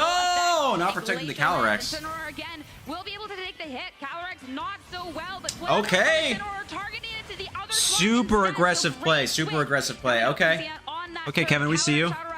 Is going to be able to stick around. It could have been in a precarious situation, but gets this opportunity to go for another round of attacks. And on this turn, it's still a lot of damage, but not enough for a KO. Yeah, great turn for both players here. I think really brave decision from Cien to not protect his Calyrex, yeah. Because of the threat of the knockoff, because of that. Okay, yeah. Kevin would have punished my play. Kevin would have punished my play with the Flare Blitz. Who wins the match. Remember, there are 3 more turns. That's a really good play. Okay, okay. Good position, but the inclusion now of the Incineroar on the field, that alleviation it does provide with the fake out into either one of these targets. 244 HP. Actually, it's 236 HP. It's 236 HP on Incin on Kevin's side and 252 on Sion's. 244 would be 201. It's at least nice with that swap with the Incineroar. You soak up this hit quite well, and you do have fake out pressure on this turn. The Calyrex as well, to set its belt out. Callie has a decent chunk in there too. Try and get Incineroar pivot a little bit. Oh my gosh. Sion is sending it right now. Yeah, okay. Taking so much damage. Glacial Lance from the opposing end. Calyrex Shadow Rider, it doesn't pay off. The Pokemon is going to go down. Kevin to take a KO in this match. That's a huge turn for Kevin, saying, okay, if you don't protect Sion plays really aggressively. And Sion not getting away with it, the U-turn coming out, getting some nice chip into the Incineroar, and basically not getting any value for Sion from their own Incineroar that's just been entered onto the field. Being able to take that sort of momentum in the match is huge for Heaven, because yeah, that Calyrex Shadow Rider, you cannot disrespect it, and it stuck around one turn, maybe too long. Kevin not willing to make that mistake again. Now it's going to be the Amoonguss that hits the field next to that Calyrex. That second play I thought was maybe a little too aggressive. I thought the first one you could make the argument for, predicting the protect, it's really tough to say. I think the Zamazenta can come in now. It doesn't really mind what's out on the field right now, but it has to be wary of a spore threat that the Amoonguss is out. We've got 2 turns of Trick Room left. Or is an option here, and it can now you can Terrifier down that last remaining restrictive. Not seeing that, seeing the Rillaboom come in. But the other thing to consider is that the Pollen Puff, the Amoonguss can take advantage of it either. Yeah, and heal up the Calyrex. Top the health up of the Calyrex and keep it on the field for a little bit longer, and do all that work that Cien has done so far to whittle it down. At least for Cien, when you have the Rillaboom back out on the field, again, we do have this opportunity to go for something like a fake out. So again, if you want to try and make it through this Trick Room, the Terrifier, one of the Kevin's Pokemon in his tracks might be the play as Terrestrialization finally. When you're fake out the Amoonguss from the opposing end, you got to make sure you drop that weakness. So we are going to see the Fire type Terrestrialization now going on into this turn. Fake out. Amoonguss won't be able to have any momentum at all. The Rillaboom will still take a little damage from that Rocky helmet. And now it's going to be the high horsepower. Oh, it's a miss. That's a huge miss. That is everything. Now parting shot. Back out as Incineroar sticks around. It gets to pivot. It gets the pivot, yes, and now we're going to see that last remaining Pokemon for Cien, and what will it be? That's a really safe play from Kevin. The problem is with that terrestrialization, because it's presumably Zamazenta in the back, so you're always hitting it. Kind of opening yourself up to those ground moves that the Calyrex also has. Zamazenta now hitting the field and getting that big all-important defense boost against the big threat in that Calyrex. And both of these they're both playing really well. Going to be susceptible super well. Now that the Zamazenta, yeah, 188 HP. Looking at these Pokemon, though, Amoonguss has 252. The Rillaboom might be in a little bit of tricky spot with the Spore. At least for the Zamazenta, we can look at something like a Protect to wait out that final one. But given the situation, when you're staring down the Calyrex Ice Rider, no Protect either. Doesn't quite have the health. He'll live. High horsepower Is that a crit? Oh no, he's +1. He's +1. He's +1. You expose another one. Finally, Kevin will land that move. 2 Pokemon taken down on the end, and that's a chilling nade boost It's okay. In my opinion, Kevin deserves to win this. The body press in response as well, and is able to just shrug that off. And with that active support, with the Amoongus on the field, Kevin is making it so difficult for Xian to get any sort of momentum swing in this match. You've got to say he's perfectly timing it as well, when now the Trick Room's ended. You've got that Rage Powder. You can pull in any of those attacks and try and get that Trick Room up, but you've got to remember there is a Pokemon in the back, and that Pokemon is Incineroar. Xian has to make a really aggressive read here. A little support that Zamazenta with that all-important fake out that it's got for this one next turn. I mean, that's it. When you have that one all-important fake out, where do you target it? How do you try and position the Zamazenta? What do you do when you I don't think he can win, Pokemon left? but he has to call. I think Kevin should always just double protect here. Either way, you're going to get punished if you can't deal with that Calyrex this turn. Yan, during this match, has always gone for the big play, and that's going to be a helping hand instead to try and go for a KO with Calyrex. That is the protect. Where has the Zamazenta targeted on this turn? You have the helping hand move, and it's going to be now you can just Rage Powder Trick Room. So a great source of information on this turn. Yeah, great player there. Just wants to play it safe. Doesn't want to take any risks. That's the correct play. Extend themselves. They've got a nice lead now. You want to preserve that. So well, do you want the Trick Room? Does it matter? You've only got a little bit further. Or do you just Rage Powder High Horsepower instant? Yet anything could happen, but we are seeing that helping hand once again. First time didn't work out. Let's go for it the second time and make sure Zamazenta can do as most damage. Yeah, I don't think you want the Trick Room because you probably have Miraidon in the back, right? Will remain safe on this turn. Time to see how Does this even KO Amoongus? No. Amoongus soaks up that hit so well. And now the Calyrex Ice Rider, again, offensive, high horsepower, one Pokemon left for Xian. Yeah, I love this, not even needing to go for the Trick Room here. The Rage Powder is going to be all that you need for that support to allow the Calyrex to get these attacks There's off. the +1, yeah, now you just go... And now that Zamazenta is yeah, I don't think there's any way for Xian to bring this back. Yep. Because you Rage Powder, you High Horsepower again, you're going to take too much chip from Rocky Helmet, and even if it, like, misses... yeah, it doesn't even KO. Cannot pick up this KO. Calyrex Ice Rider throughout this match has put up so much pressure, and just a surefire way to lock up this match. And now you just on this turn. Pollen Puff. Both of these Pokemon for Kevin are slower, so High you're just a horsepower. turn or two away from taking this first game. Textbook play here, the safest way around it. Spore this turn. That works too. That's just as valid. No risk at all. Locking this game up as well as anyone you put on that Sender Switch could do. Which he's got to make sure he doesn't have any risk, because this Calyrex Ice Rider, It's you a have Pollen the Puff. smallest of risk of missing with a high horsepower. Yeah, Kevin made some really good plays to cover for a lot of options. Yep. And Amoongus can make sure that you're not, that 2 high horsepower misses in one game is insane, though. that first mandatory turn to sleep, so things get a little bit iffy. Yeah, there we go. But thankfully, Calyrex Ice Rider will finally hit its mark. Kevin on up one game in the set, one game away from being a world champion for the second time. Absolutely incredible there. What Yeah, performance he played really well. The Flare Blitz plus Glacial Lance play was even an inch, and Xian was really brave in some super situations, good. trying to get a leg up where possible, right? Not protecting the Calyrex, getting that No, the high horsepower. He high horsepower, right? But I think maybe getting a little bit overextended in places where getting caught out the next. I can't remember. Did he Glacial Lance or did he? Yeah, but he went for the Flare Blitz play, which was really good. Exactly what happened, and then just played it out perfectly from there. What a different play style from our two trainers, though, because Xian was never afraid of making those plays, and ones that, if Kevin got Yeah, it that wrong, second turn where Xian didn't protect the Calyrex was really recognizing that, hey, I gotta play this safe, and making was yeah sure really an that option each there. move was just so, each turn was just so concise. You had shown your hand basically to Kevin that you were willing to make that risky play. That could have maybe got out of control, but he mitigated his own risk beyond that. Yeah, that's the problem. You shown that you were willing to make that play, so he called you on your ability to do that. You should have shifted your goal there and protected, and then gone from there. I still think though that bringing in CSR that early is a bit because like you're on a field state where it really can't do anything. Or Zamazenta's just going stop, because if you force the Terra on Incineroar, then aggressive and punish, but you can't Terra Calyrex, so your Calyrex can come in later.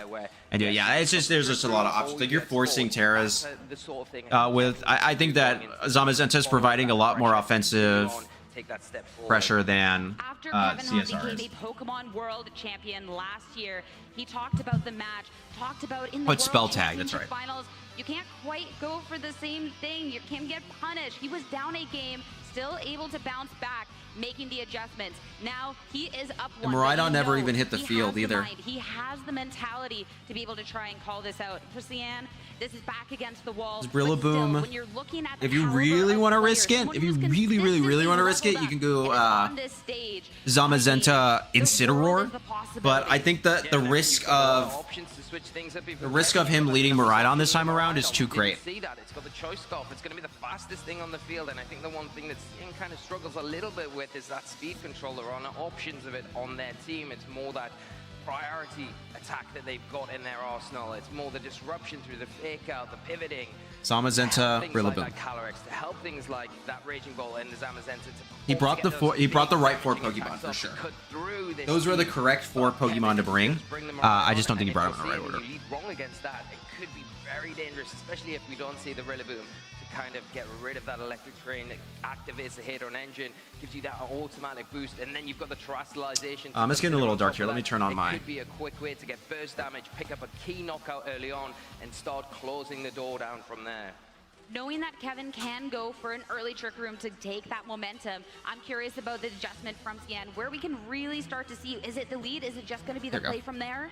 I think Ace, we're in the second game of the seniors division. I think it is the way to go with Kevin Hahn took the first game pretty decisively. Just trying to mitigate the danger on the opposite side to that Calyrex, or the side of the Calyrex. If you kind of overcompensate on one Pokemon, here we go. leave the other one alone too much, Sick. it could be too much. Yep, and there's the Miraidon. Game number 2 here. Again, no, I don't agree with this lead. Potentially one game away from becoming a world champion. I don't agree with this lead. We're going to see a powerful lead, but we do see the adjustment coming out from Kevin. Yeah, the adjustment here, it's going to be that Miraidon we talked about. It does and will put on pressure with that Snarl overall. I think the Calyrex Shadow Rider going to be one of those Pokemon, if it does take a special attack drop, it becomes way less scary, right? I think if you are the Calyrex Ice Rider, you do need to still go for the Terastallization. Kevin's playing super well too, because in game 1 he conditioned Cyan not to think that he was bringing the Miraidon. So now game 2 he doesn't want to. You can't swap in the. I was gonna say, you can't swap in the Rillaboom here, because if they... I guess, yeah, you could. He's just gonna go for Glacial Lance, right? Going into this, though, for Cyan is just to protect for that Calyrex Yeah. Shadow Rider. Volt Switch, Miraidon, so much damage into that Incineroar. Kevin, what Pokemon is going to hit the field? He's gonna go for Trick Room now. Now to bring in maybe the Incineroar, but as you know, the Calyrex has protected, so maybe that opens up a few different options. Maybe you bring in the alternative here and bring the Incineroar in after. But Like Zamazenta would be going stupid right now. You could so safely body press the right slot.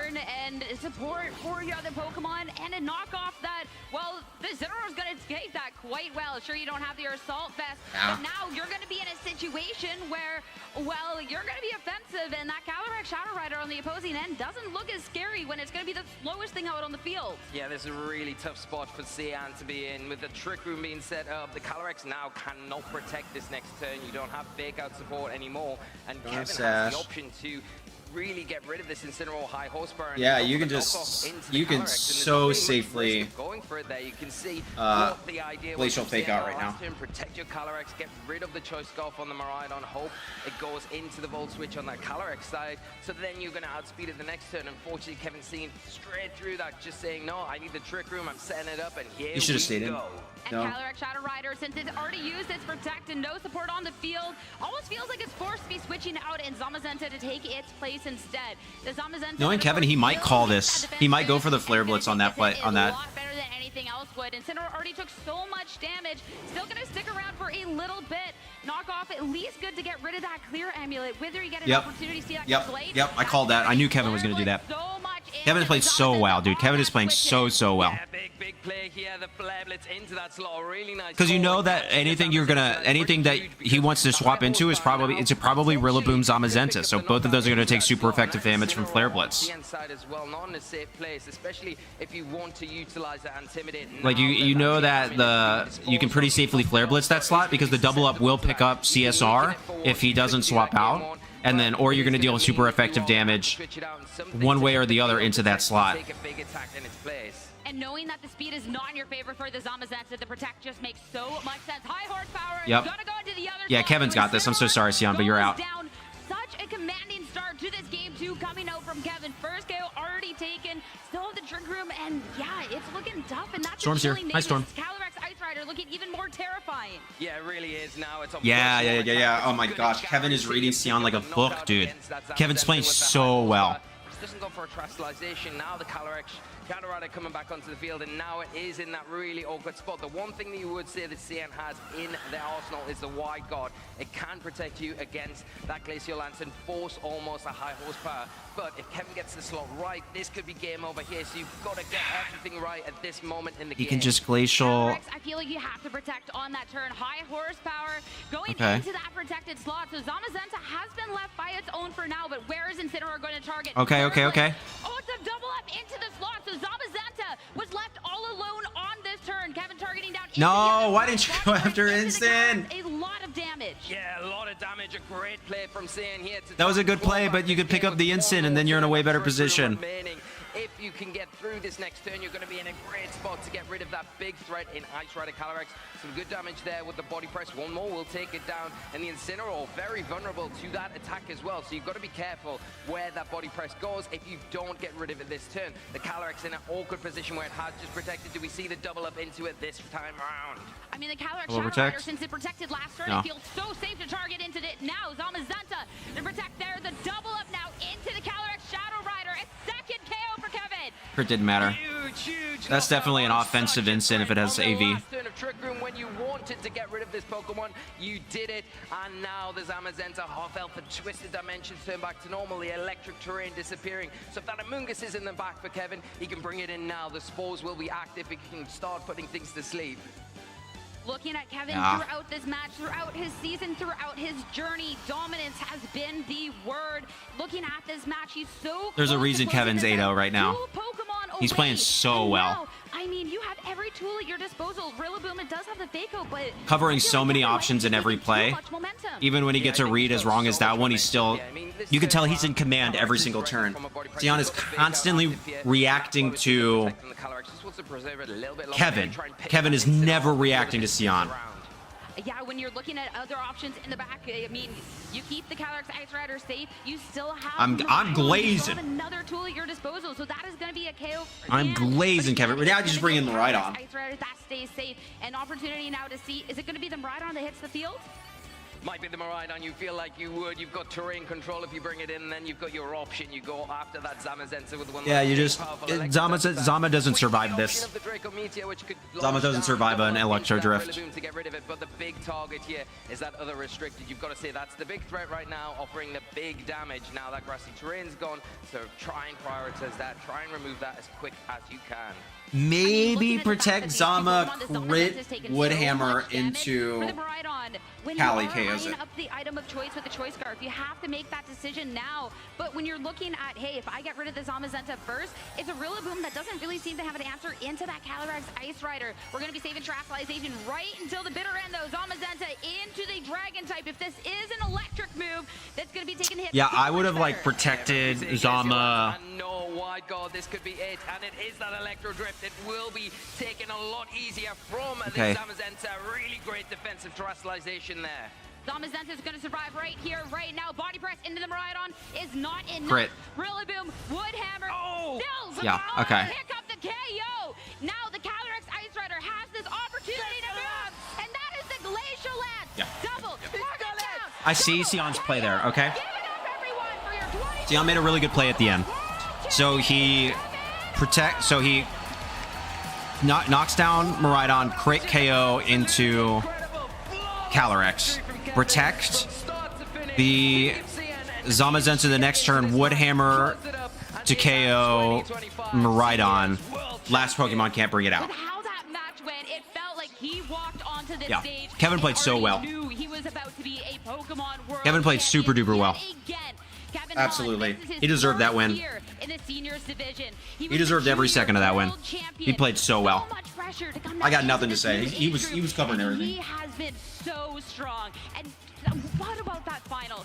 That second game, there was no question about it, and you can see just how much this means to him. I played like a big boy. Yeah, I did. Yeah, I did. Back to back. Kevin can be competing in Masters right now. Full stop. Even with getting a read wrong, even with 2 high horsepower misses in a single game, it was never Sion's game from the beginning. And for good reason. That was a storied match. That was everything. And what a deserving world champion. The back-to-back, I mean, when you're looking at the only individual that's gotten world championships in 2 different age groups, it has just been so impressive. Just so impressive. I mean, words don't describe what a performance. Yeah, I'm trying to think of like if he had a better play, but I do think the last play Sion made was the correct one, to go for the body press, deal a ton of damage to Miraidon, crit KO with Woodhammer into Calyrex Shadow Rider, protect, crit KO again into Miraidon with Woodhammer. I'm assuming it would need that. And then, because if it's Amoonguss in the back, you can't redirect. And then, but even then, Amoonguss might be able to like... There is very few like do it, because like a Rillaboom can't deal any damage. It's gonna take wood. It's gonna take Rocky Helmet chip every time it attacks. Zamazenta can't do all that much to it, like less than half. That's a physically defensive Amoonguss. Like even if that line worked out for Sion in that way, I still think actually Amoonguss wins the end game. I see, because it'll go down. Because Zamazenta will go down to a single chip from Rocky Helmet into Rillaboom not being able to deal enough damage and taking both recoil plus Rocky Helmet plus if it had Pollen Puff or Sludge Bomb, super effective damage following that. So I actually don't think from that position Sion could ever win if Amoonguss was the last one. But I'd like to point out we did not see Kevin's 4th Pokemon either time, which is kind of insane. Played super well. Champion, but the first world champion to win in 2 different age groups. Wow, yes. How does it feel to not only be the world champion, but to have a first like that, Kevin? I have no words to describe it. It's like, it's an unreal feeling. Oh, Storm, you're stepping on you're co-streaming? I'm already co-streaming. I think after turn 1 of each game, where like I see how it is, Storm. I see how it is. I think I felt a lot better. All right, and like, I'm gonna go use the Rastrum real quick. I will be right back. In my opinion, I'm gonna having at least a little bit of nerves can help you a lot. I like that idea. Now, a lot of people are looking at you and being like, you're not only the world champion, you're a legend. I want to play just like you. What's your best piece of advice for a trainer who wants to be like you? Whenever you get knocked down, don't give up at all. In the beginning, you know, my first win was like a bye in the tournament, and, you know, I kept on pushing and pushing, and here I am today. I love that advice. I'm going to take that advice for sure. Now, I know there are a lot of people who have helped you get here. Some of them are in the audience. Do you want to say hello or thank you to anyone? I'd like to say a thank you to my whole family, all of my friends in Pokemon and in school, like everyone I've talked to and all my coaches, especially the person who helped me was Roxanne. I'd like to give a huge thank you to them and also to my brother. Thank you so much for that support. Let's hear it one more time for Kevin Hahn. And we'll head back to you, Masters.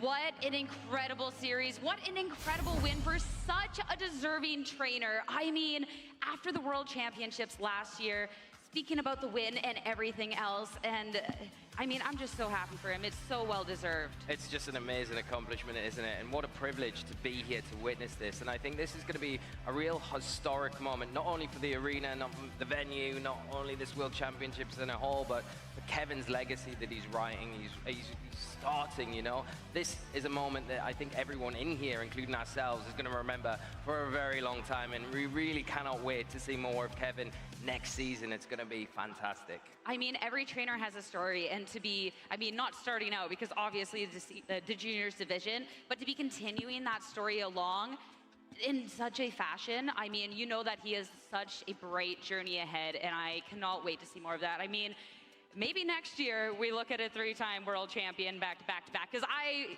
would believe it. I would believe it. I would say on that performance, I think, yeah, guaranteed. I think that it's just incredible, but it's going to elevate the whole playing field of the seniors division, because you come into that division now and you're in that division already. This is what level you've got to be at to become the world champion, you know? So I think, yeah, it's just nothing but beneficial for that division. It makes it hard for Masters, of course, as well. I mean, the Masters division, they got a lot to worry about, because it has been a common trend that the Senior World Championships will age up into the Masters division and still cause some chaos. Yeah.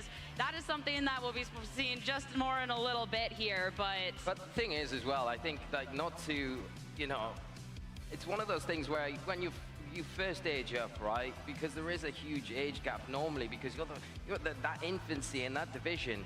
It's so rare for those players. You know, it has happened in the seniors to Masters, but I think because they're a little bit older, it's more common, right? A little bit more experienced. Yeah. But from a junior to a senior division, and that happening for both of our trainers, I mean, I have to give so much credit to Sian as well. Yeah. Being able to do exactly the same as Kevin, get to the final in your first year of seniors, it's just absolutely incredible. And what a pair of such talented trainers. Yeah, we haven't even gotten to talk about Stanley after that match, and I mean, of course, that's heartbreaking. That is not the journey you want. But when you look at his past accomplishments, it has constantly been a level up, and now being on that world stage for the biggest stage that we've ever had, it has been a journey that just keeps elevating. And I would love to see this be a rivalry that's continued on forward, because Sian beat Kevin last year with the Worlds, even though Kevin still went on to win. Watch Jon-Luke's videos. Yeah, well, the rivalry's just started. Hear that? Right? Bear told you to watch my videos. Well, we've got something exciting for everyone in here. I believe we've got a t-shirt. He's so over it. He's tired of me already. We got a t-shirt cannon, guys. Cannon. Who wants some t-shirts? Hello, Why Bear. don't we make some noise for some t-shirts? Who wants some t-shirts, everyone? Oh, there they are. Oh, here comes the brigade. Let's make some All right, you can lie in my lap now. The perfect gentleman to give the cannons to as well. I was going to say the biggest troublemakers out here. Did you not see their shenanigans earlier? I saw, yes. It makes some noise. The louder we all good? Everyone can see and hear still? I think that's exactly what they're saying. All right, let's see. Whoa. They go far. Right? They go really far. Hi, I was Bear. watching them earlier do it, so I'm like... I want a t-shirt. I didn't really gauge the distance. All right, oh, this side of the arena is absolutely popping off. Yeah, get over there, get some t-shirts, everyone. Where we go next? I wonder which one can shoot the furthest, right? I need Doomsack to figure out how to actually fire the cannon first. How you doing, Bear? I was kind of hoping that we He's might purring get now. to... You want some pets. We'll ask them after to bring it over so we can get to shoot a t-shirt. Come on. Oh, they're gonna... Make sure I'm in. I want to shoot the cannon. Yeah, the camera. Yep. Okay, we're all good. Right. Oh, to us? Oh, to us? we gotta catch it. Okay. All right, let's see. Let's see. Nice to have you, buddy. So you should be good at this, right? All right, dude, let's go. Now he wants me to pet him. Oh, come on. You let him know. You let him know. What's up, buddy? Y'all see him right now? Probably not. No. What up? I gotcha. You got it. You got it. He likes to be held. Oh, let's go. All right, Rose, you got to pass that shirt there. Close one though. Close. Come on, guys, keep it up. This arena is absolutely fantastic. This has been unlike anything other. Let's keep that energy up, everyone. What's up, Bear? And that includes from our casters over there. Come on, unite. Get it together. I like when you hold him. Unite. Always unite. Always unite. Funny little guy. I feel like Hughes was really on point earlier. I feel like he's kind of letting the team down a little bit now. For love someone cats. so keen to shoot a t-shirt cannon. Up your game, Doobs. Up your game, buddy. Having fun, buddy? I should probably pay attention to chat, but I have a cat. I feel like we need to Also, fun fact, Leah is watching. I feel like these This guys... corner of the arena has had the best What? energy. In Let's 23 minutes? Oh my gosh. Guys, I feel like this corner... They're not listening. They can't hear me. They're in their own world. They're in the Unite bubble. I mean, if I was shooting a t-shirt cannon, yeah, it'd be the same thing. Yeah, doing exactly the Ah. same, right? We're gonna look at a cat for 20 minutes, I guess. I wish they kind of still had the capes on though. There we All go. right, I'll let you down now, Bear. There you go. Into the lap. See what chat says. I feel like Dubes was telling me this is like being 4 years in the making as well. Got So this is like a dream He's moment. thrilled. Hey, Lulu. Sorry about that comment earlier. Caster, for the one day he would be able to shoot a t-shirt cannon. This is the best day of his life. Best day of his life. What do I do? Do I hop on Showdown or something? There we go. Good card. Good card. Matt, don't stay up that late. If you gotta go to bed, dog. Those bags are full as well. We got plenty more t-shirts. Keep cheering. Oh, here, where we go? Here you go, buddy. There we go. Go.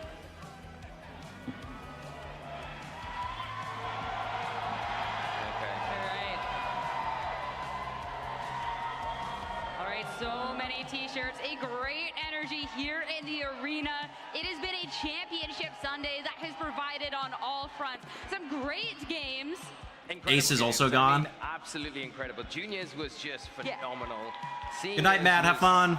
I mean, beyond. But I was really impressed with James Beck's World Run. Looking forward to his recap. Yeah, Zen, I was also like cheering for James quite a bit. I really enjoyed his play, his team. I was really proud of him. But before that, while they're still dealing with t-shirts, we have games. Reg J team's hot standing by takes. for an interview. Let's see. I actually don't know if I'm I don't gonna know. be Well, hitting I don't know what a one hot by take would be. So maybe watch your heads. Also, this is Elliot and Aaron, who Urban, I have a came cat all now. the way from the UK to watch the World Championships finals. Elliot, Aaron, I mean, this is crazy, right? It's insane. AV Chen Pal's good. I guess maybe. It's so crazy. Is that a hot take? I mean, I don't know about you guys, but if this was my first World Championships like yours, I don't know what I'd do, honestly. Has this set the bar too high? It's absolutely wild. Yeah, we still I got really hope it 20 comes to, minutes, like, the Urban. UK again, like it did a few years ago, because I would love to try and compete. It's been amazing here. So if I do So cool. this, do y'all All right, see? So tell me a little bit about yourselves. Obviously, huge Pokemon Yeah, you do. fans. A favorite Pokemon This is the game, team I'm favorite using Pokemon. on You have the whole Tuesday. world here So fun watching fact, you. you'll see that later. What would you like to share? My favorite Pokemon is Mimikyu, and I've got Lunala because it's my favorite legendary, and it's playing in the Masters Finals in a little bit, which I'm looking forward to.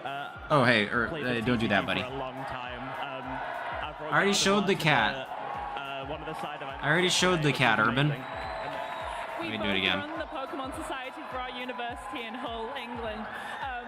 Shout out to Pokesock. Yeah, I love Quagsire, Clodsire, and Furret. They are my favorites of all time. Oh man, so you've been here This is since Cat. 7 o'clock in the morning, or 7:45. Sorry.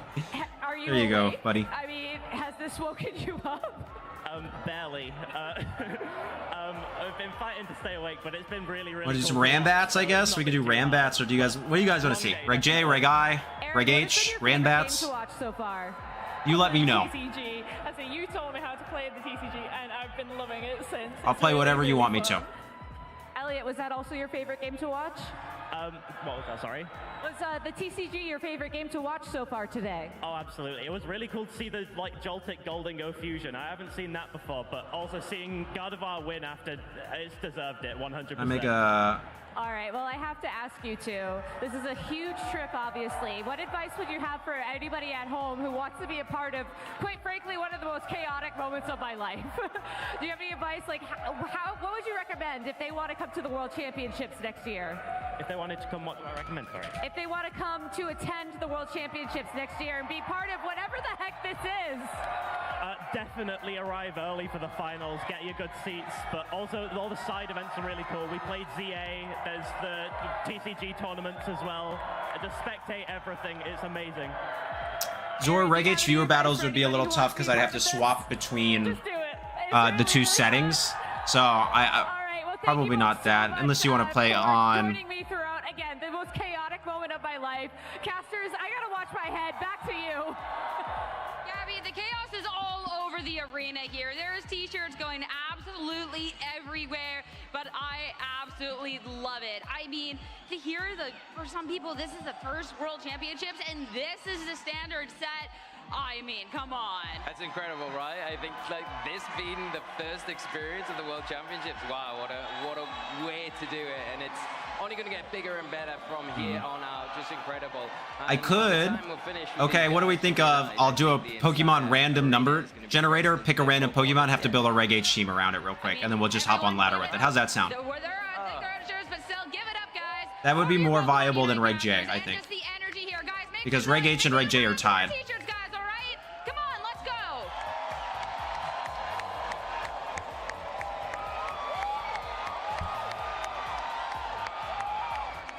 Sierra, you are perfectly spot on about the two best candidates to do this job. I mean, it's the duo. Garth seems to like that option. Just watch out for them. Just watch out for them. Yeah. Don't let the power of the t-shirt Okay. cannons go to their head. It's too late. It's way too late. We're beyond that. They're about to go and just get their own t-shirt cannon. Generate one Pokemon, all types. Guys, watch out. That's a dangerous duo. Have they got one left? I don't know. They're off the stage. Whether it's to get more t-shirts, whether it's to get in their Right, seats we can for do the that. next stage of competition, that is to be seen, because as it stands, we have one more match on the day, of course. We're still preparing. We got to make sure that it's as ready as possible. Good idea, Zor. Good idea. Okay. One last shirt. Who's making the most noise for the one final shirt? Fully evolved, no legendaries. Before, if you want this last shirt, you got to be the loudest group in here. There we go. Ah, bless me. All right, let's see. Beedrill's not in the game. Wheezing, baby! Okay. Wheezing. You're not Jenny. She is Jenny. Yay! The power's gone to their head. Oh, yeah.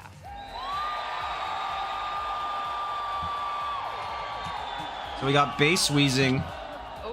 That side's winning. Oh, way louder. These guys know what they're doing. It's close. No. I think you should do a run back. Does Wheezing get any multi-hit moves? Side one. No. Doesn't look like. Double hit, I guess. Oh, these two. That move stinks. I think that's actually the last one, but great job, you guys. Great job. Despite all of the shirts that you did miss, but still killing it out there. Okay, so we're gonna want Off that stage. the neutralizing gas. Let's go. You're a dark, probably. I think I would Did also. you see his magic trick earlier? I Did you see I the know, it's- rolls? These two. I saw Capes. yeah, the capes, the rolls. I saw the full. They're making sure that they're really hamming it up for Championship Yeah, they Sunday. do a That's good for job. sure. But Those guys don't disappoint. I mean, it's deserved, right? We got the arena. I also, when they were like doing the t-shirt cannon, I saw like a couple of signs out there in the arena as well. Particularly they cheer on individuals in our Master Finals. I think that is amazing. I think that is just so wholesome, so cute. I'm just so excited for that final game of the day. Yeah, well, both of these trainers that are, playing in the Masters Final, they're quite popular within the community. They have their training groups. They're very well liked within the community as well. So it's not surprised to see they've got a lot of support coming into this finals. And it's, it's so hard. It's right down the wire. I think, who do you choose? Who do you Like think that would work? I think both have an amazing shot and are What do we think? trainers. Like that set? It's going to be crazy, but I think there might be a little bit more craziness because apparently Joe Brown is standing up. Joe Brown's here. What's about to happen? That's Joe Brown. Oh, the Pokemon World Championships in Anaheim, California. What a wonderful time it's been. What a wonderful weekend. I've just been having an absolute blast with fantastic Pokemon all around here on Championship Sunday. And honestly, Europe has been so dominant at VGC all season long. Incredible. Okay, let's see. We got Wheezing, so there's a few options. You could go Slacking, we could go Toad's Cruel. Victor Medina. Slacking feels one of meh. Europe's best players. Europe, the best region in the world, according to all the European players. Sure. What European are you rooting for in finals, Victor?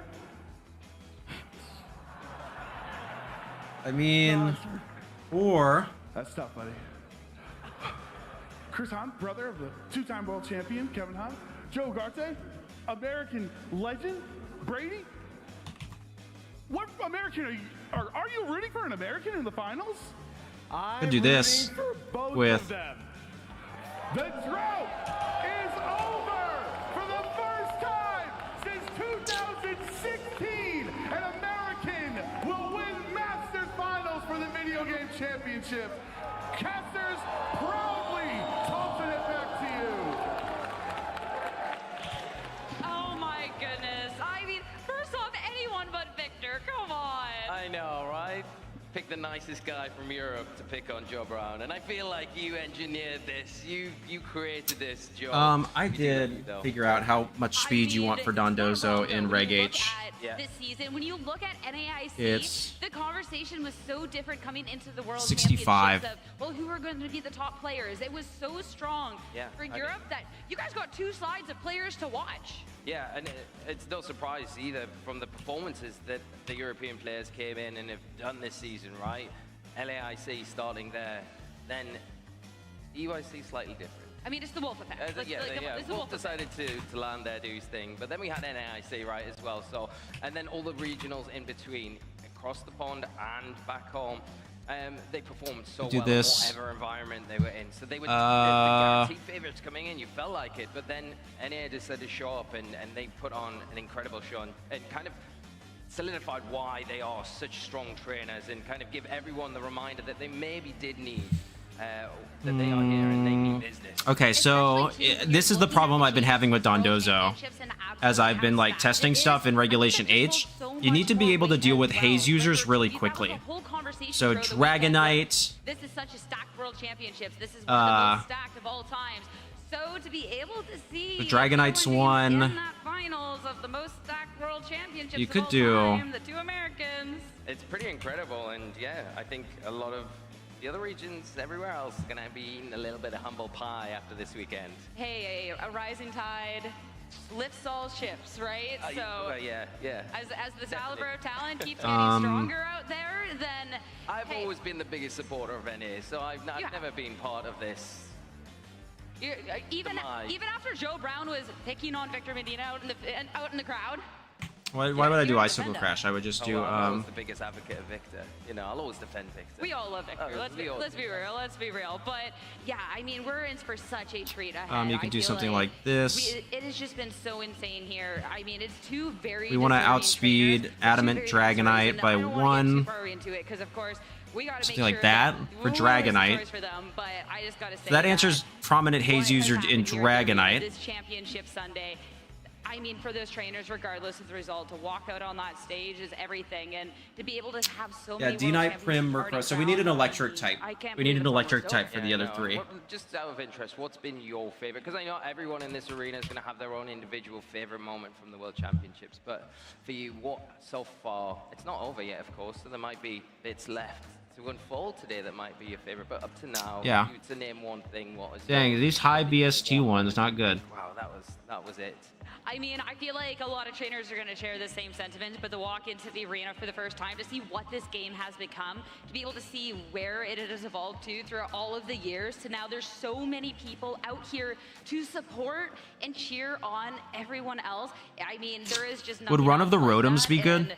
Yeah, I mean, that has to be my favorite. My issue with Kilowattrel and Palmot is that they both want Sash, which I really want on Tatsugiri. Well, unfortunately, Spraggles tried to shoot a t-shirt towards us and failed both times, so... No, I'm messing. I think that is, yeah, you know, it was a hair stand up on the back of your neck moment when you walk in here, right? I think when you look around and you see the support for our players who are here kind of to be involved in the World Championships, because each and every one individual that's here this weekend in this arena is involved with the 2025 World Championships, and it's just so special to be able to share it with everyone here and everyone watching from all the other regions from around the globe.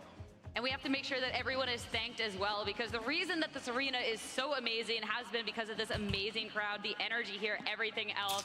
Yeah, give it up for yourselves, everyone. I think you've got to give yourselves a round of applause for the energy that you've been providing today for our players, our trainers, and everyone else. It is. You guys. Yeah, we really want an electric type to handle. Chip hopefully deserving a round of applause. I don't know what he has up his sleeve, but let's go find out.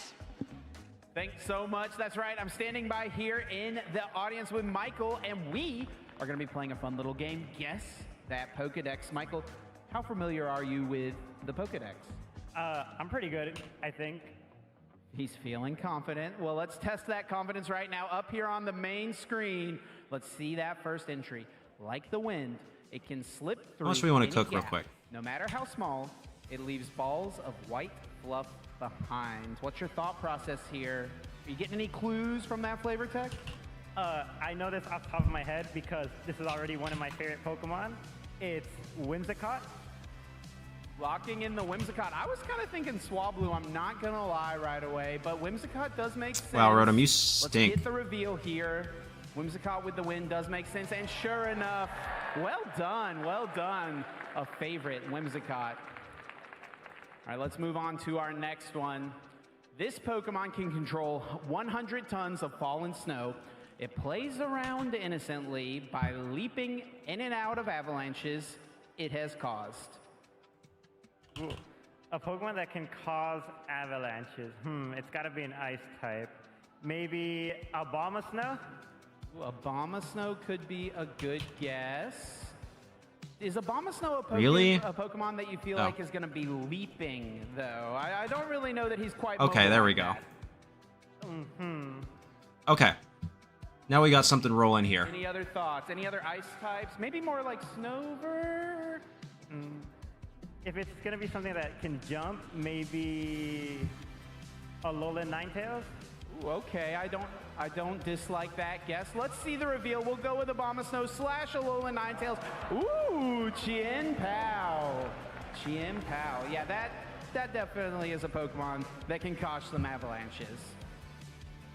Here we go. This Pokemon can pick up the scent of a Veluza just over 65 feet away and will hide itself in the sand. Ooh, if it's gonna pick up Veluza, it's gotta be from Paldea, right? That would make sense to me, yeah. I think I like the line of thinking here. If it's targeting specifically Veluza, I think it might be some type of predator, so maybe 123. Bombardier, but it's hiding itself in the sand. I don't know, is Bombardier, is it hiding out in the sand? I don't know, ostriches are birds and they hide in the sand. You know, This thing just doesn't have the HP stat to make anything. Let's see the reveal here. Ooh, the Wiglet. I'd say that's definitely a Pokemon known for hiding in the sand. I wouldn't necessarily think of it and Veluza as enemies, though, so that's good to know. All right, here we go. When it flies, it releases shiny particles from its veil-like wings. It is said to represent the crescent moon. Ooh, if it's talking about the moon, it's got to be Cresselia, right? There's no Something like that, maybe? Pokemon that At that point, I'd just, associates the moon. I don't dislike the line of thinking. Folks out there in the crowd, what do you guys think? Let's hear some guesses. Shout them out. The expert. Hello, the expert. Bad idea for me. Okay, so this answers Dragonite. This answers everything else. Let's go with a Cresselia guess. It is indeed Cresselia. Well done, Michael. 3, 4, 5. Let's see if we've got another one here. We can keep rolling here a little bit longer. With power equal to an excavator, it can dig through dense bedrock. And then we need to be able to answer steel types really well. Tunnel construction. Ooh, a Pokemon that can dig. Maybe a ground I've used type. Ooh, how about Excavator? Excadrill. I like it. Thinking with the beginning part of the word. Okay, the prefix. Let's lock it in. Excadrill. Where is it? Show me Excadrill. Was it on this computer that I was testing stuff? Wow, I'm not gonna lie. I was kind of on the same wavelength as you. I was thinking Excadrill for sure. Diggersby. I didn't know he was so helpful. Here we go. It is constantly racked by a headache. When the headache turns intense, the crowd is already yelling here. It begins to use mysterious powers. What do you think here, Michael? Just say it. It's Psyduck. Show me Psyduck. Indeed, Psyduck is correct. Well done, Michael. And everyone else out in the crowd. It seems like everyone else had that one locked in pretty quickly. I think from here, we're going to like that, maybe? Over to the casters. And we're getting ready for that VGC Masters Finals match. This is a team. Some noise. If you guys are excited to see And it took this just game. long enough. We're moving back to the thing. Thank you so That's much, funny. everybody, and welcome to the Pokemon World Championships! My name is Rosemary Kelly, and I'm joined by Aaron Cybertron Zhang, and we are getting so pumped to bring you through our final match of the evening, the Video Game Championship. Okay, wait, but Masters actually... Finals. Anaheim, let's do this! Woo! Rose, I am so excited. There's so many incredible storylines coming into this Master Division Finals. We just saw the first person in VGC history to win in 2 age divisions in the World Championships. We might see a second happen today as well. That would be incredible. We are certainly making history here in this Anaheim arena, as well as just in Anaheim, California, and around the world with this year's Pokemon World Championships. And it has been quite the journey. Thinking back to how it all started on Friday, we had just 370 Masters Division trainers that entered into the convention center and battled it out to make it to this moment where they would have the chance to become the world champion. This tournament in particular has felt so difficult.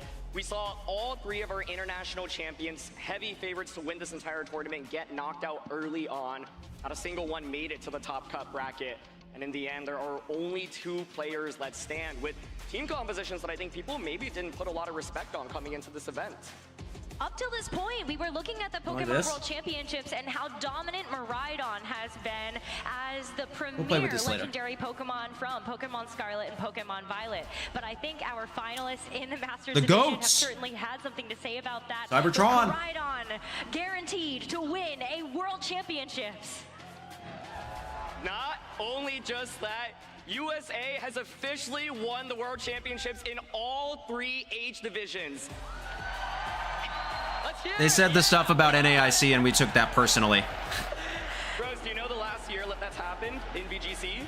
2016. That's right, almost 1 whole decade ago. USA is so back, and I think that's actually. Hey, who won the Masters Division World Champions in 2016? Does anyone know? Hey, where's America at? Does anyone know who won the Masters Division in the Worlds in 2016? As we get ready for the finals.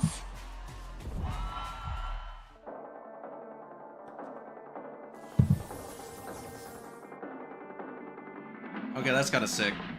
Let's go, we've been waiting all year, and we're so ready. James Evans, just like me. We'll have a new U.S. World Champion, but who's it gonna be? Time to give them what they came to see. Let's give them something to remember. We can give it all we got tonight. We're not going home. Let's play some good Pokemon, but I'm gonna play better. They are really...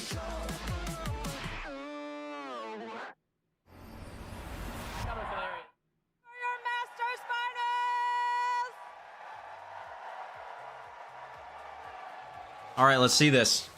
Please welcome to I am voting for James. I'm going for James Evans. Sorry, he's got Bonnet. Well, they both have Bonnet, but I like CSR Koraidon more.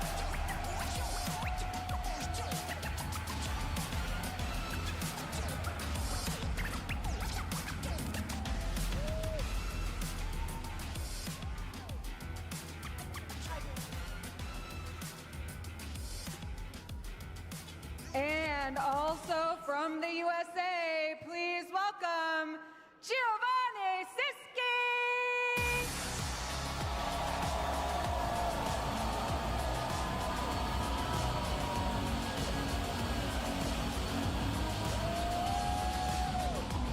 They are really pulling out all the stops for this. He was like, I think he got a little lost. James, I saw you walking down that catwalk just going like this. How are you feeling? It's just amazing. I'm honored to be a part of this for the first time ever in Pokemon VGC history, Pokemon competitive history. It just means a lot to me to be back here again, which is something not a lot of people can say, although we just saw a senior do that. So it just means a lot to me, and I'm really excited for how this is going to go, win or lose. That's still not a lot of people, absolutely. What about you, Giovanni? How does it feel to be standing on this arena stage right now? It's a surreal experience. I've had so many people support me along this incredibly long journey that I've had to this point now, through all the ups and downs, and I'm incredibly grateful for all of you that have been there every step of the way for me. Dale, you know if Lunala wins, Nico will have a field day. Yeah. Come on, Calyrex, don't let me down. Just one more question for each of you. What do you think you need Also, to do if in this CSR match wins, that in means order to become Calyrex the will world have won champion? all What do 3 you think levels is of the your World most important Championships this goal? year. I think the tempo in this matchup. This would also be the first time CSR wins a Worlds, I think. Dictate a lot, so is it? Just watch out for that. All right, James, he says watch out for that. What do you think your most important thing you're going to have to keep in mind for this match is? Winning. There we go. There's the aura farming. All right, we can't wait to watch you play, so we'll have you take your seats. And there are some important special guests on the floor with Gabby. Let's check in with them. Thank you so much, Anna. I'm here with Kian and Kareem, who are supporting Gio and James. But, you know, Kian, one of the time-honored traditions of a Video Game Masters finalist is preparing for the match. But I've heard that James and Gio went to dinner together last night, and Yeah. you were there. So tell me, was that a tense meal? It wasn't that tense. We're all really close friends. Everyone was just trying to enjoy it. 2022 at 1? Okay, Yeah, thanks, Zor. But we all just try to enjoy the moment of 2 friends being in the finals together. I'm glad that you were all able to share that moment. Now tell me a little bit about Gio's prep coming into the match today. Yeah, we worked tirelessly overnight. We stayed up super late and then even worked a little bit before this to make sure that he was all prepared for this most important match of his life, to be honest. Do you think he got enough sleep? Oh, he most definitely got enough sleep. We worked hard for him so he could get his beauty sleep for today. Awesome. All right, Kareem, what about James? Was he up to the wee hours of the morning practicing as well? I know that James was practicing a lot with our friends Joe and Brady, and the 3 of them are all just excellent players, and I'm not Joe sure how long Ugarte they stayed up, and but Brady Smith, I know my that Joe and coach, Brady well, former definitely coach. put him through the ringer. I just for this stop match, paying. and I'm very confident. Yes, in Brady, all of their and then prep Joe. together.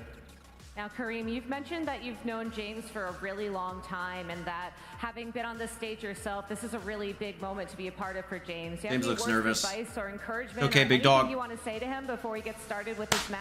Show us up. Come on, let's do this. James Right on has always CSR, been the GOATs. Such an amazing, dedicated person. Anything he wants to get done, he gets done. He's very determined, and I have no doubt that this is going to be the same deal. I know how badly he wants this, and I have full faith that he's going to get it.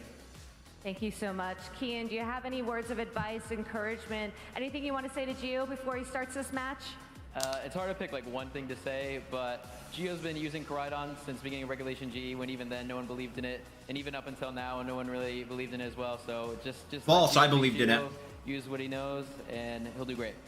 All right, well, thank you both so much. I'll let you get seated to enjoy the match. Casters, back to you. It doesn't get any better than this. Both of Right, let's see. our Masters finalists taking to the stage and getting ready for one of the most intense battles of their life to claim that title of world champion. I'm so excited. It's been a battle of the Koraidons here, and these let's see. teams, they actually function very differently. Koraidon Yeah, they're and totally Groupon, different. Of course, on both compositions, but on one side you've got the Shadow Rider, and on the other side you've got Lunala. I think we're talking about tempo coming into this. You've got to pay attention to the offense that Giovanni has on his team. You've got Choice Scarf Chiyu. You've got this Flutter Mane, which of course can Icy Wind, allowing Koraidon to deal massive amounts of damage. He's right. On James's end, you've got a lot more defense to work with. You've got this Brute Bonnet, which of course can go for a Water Terra. You've got Raging Bolt, which can actually survive even a really powerful Life Orb Cause combat from the Koraidon. And so I think what's really going to EV'd for that for sure. is the early turns. Is James able to who match makes trades in the beginning? offense? That's correct. Can he play defense to survive a couple of turns and really survive all the damage that Giovanni has? It's who benefits from the trades in the beginning. These are probably going to be relatively fast-paced games, I'm not going to lie. I don't anticipate that either of these will take very long. I don't think we're going to be watching games for a really long time, but yeah, I think it's going to be who can make the better trades in the beginning. Will be the answer. As well as this Koraidon holding the life orb, they tend to be trained to be just a bit on the faster side. So I wonder how James's own Koraidon is going to. Yeah, I would say that James is slower Koraidon, and that's a faster Koraidon from Giovanni, but I would anticipate that James's Koraidon is EV to live some combo of attacks. These generally don't have as much one-hit KO pressure, especially with that fighting type attack. It's life orb close combat on one side, it's collision course on the other side. But I think from Giovanni's end, you have the ability to just double up, punch, punch, punch, and get knockout after knockout. So from James's end, I'm looking, what is your response? What is your defense? And two big tools I think that you should pay attention to in this matchup are going to be the Raging Bolt. James is going to need to put things to sleep a lot. Which you wouldn't expect to be super strong in an opposing Sun matchup, but Brute Bonnet, Yep, Encore, Sash, Standard. super good defensively to These get are the exact same sets I took to Milwaukee between Calyrex and Koraidon. No, I took Encore because I took a Disable because I had Encore wins. Rocky Helmet Ensign with Helping Hand. Yep, makes sense. To make up for the lack of Life Orb damage and the lack of Life Orb on Raging Bolt. Clover Cloak Brute Bonnet is interesting. I like Rocky Helmet, but you do have it on Incineroar and then Life Orb Lando. I like this team a lot. Will allow you to do a lot as well. And so priority is I like this team a lot. around the fact that James does have to worry a little bit about the fast speed from the opposing side. He's got a lot. But that is right. He doesn't have fast, I think immediate the two offense. non-restricted that I am paying the most attention to are Brute Bonnet and Raging Bolt. But I think Incineroar is also interesting because you can weave in some cool plays with Helping Hand. The Helping Hand is going to be nice, but especially because you have the Intimidate on the Incineroar. As you already called out, the Life Orb that Geo's Koraidon is going to be holding. It's notably not Clear Amulet. There's no way for you to The Life Orb is not Clear Amulet. Yes, good to know, good to know. Intimidate attack drops. Absolutely. Taking a look, of course, on the other side, we've got similar Pokemon here with the Koraidon Yeah, so let's and Brute see. Bonnet. Both of these Brute Bonnets crucially being Water Terra. I would assume that this But, Koraidon of is course, max Geo has max. a lot of options in terms of speed Our control. You can herb. use that Flutter Mane to drop your opponent's speed immediately. And there's the Max Lunala max. Ursa Luna combination as well. What makes Geo's team so Citrus threatening Berry is on Bonnet I find really interesting because when I use Bonnet, the Rocky Helmet becomes incredibly useful to break sashes on pivotal Pokemon like Chenpao. But I get it with James because he has it on the Incineroar, which effectively does the same thing. But not to have Rocky Helmet anywhere on this team and for Brute Bonnet to still host for a Citrus Berry, I find kind of interesting. I'm a bit curious on why he's made that decision over something more like the Covert Cloak or the Rocky Helmet. Also, you know, like Calyrex exists, so you can't eat that berry. I guess like Brute Bonnet doesn't really care about both Calyrexes, one without Terra and one with, so it's not that huge of a deal, but that Geo's team has to offer, it's really scary for James, right? Flutter Mane alone, you've got a Moonblast that's 4 times super effective in a Koraidon, you've got a Shadow Ball into that Shadow Rider as well. That Pokemon can handle the restricteds. Terrastellar Flutter is interesting. I would actually anticipate that Terrastellar Icy Wind KOs Landorus. Offense, but there is so much veterancy with both Like, if of you can these get that trainers off on the that are Lando. our stage right now, each of them using their restricted duos the entirety of the regulation I double restricted format. On the one hand, you have James Evans that comes in off the back of being able to get top 32 at NAIC as well as a top 16 at the Milwaukee Regional Championships with the 4 of the same Pokemon that are on his World Championship team. The only difference is that he used to have a Galarian Weezing on that team as well as a Chiyu of his own that he has now swapped out for Incineroar and Landorus Incarnate respectively. Absolutely, in a format that feels like there's so much volatility, so many different combinations that you can pick from in terms of restricteds, these players have been on this since day one. They have truly mastered what it takes to use. Yeah, he was Calyrex rocking Ability and Shield Koraidon Koraidon before then. plus Lunala. And there's been a little bit of adaptation from James, but from Geo's end, he's actually been on the same 6 Pokemon basically since the very beginning, and he has gotten so much mastery. This was not a team that a lot of people actually had pegged as a favorite coming into this event, and both of them It never is. He made a duels that call. were not in the top 4 of usage rates. And Gio, the power and the conviction that he's had to run this team since the very beginning is something that he's been heavily rewarded for. His season has been phenomenal. And it's, as coming in as a trainer that hasn't had a major win yet, that stage is still so cool. if you have stuck to your guns and you're going to win the World Championships as your first major title. There's so much pressure on the line here. I know both players are also so excited to, of course, be here. And it's been an incredible journey. I mean, of course, James Evans won the Senior Division World Think about what you would want to lead. Probably Karide on both sides. Maybe Karide on Bonnet. Championships. He's won multiple regional titles. I would still want to save CSR in the back, unless you're like just going to rip a helping hand Astral. Once again, like you said, Gio's chasing for literally his very first title. I think he's not made it past top 8 in any tournament before, and here he is now in the finals. Okay, let's begin. Let's get ready to go. This is a best of 3 for all the marbles. The World Championship title on the line. Make some noise as we get into game number 1. Oh, wow. Okay, in a restricted format, there's actually no restricteds to hit the field to start the game.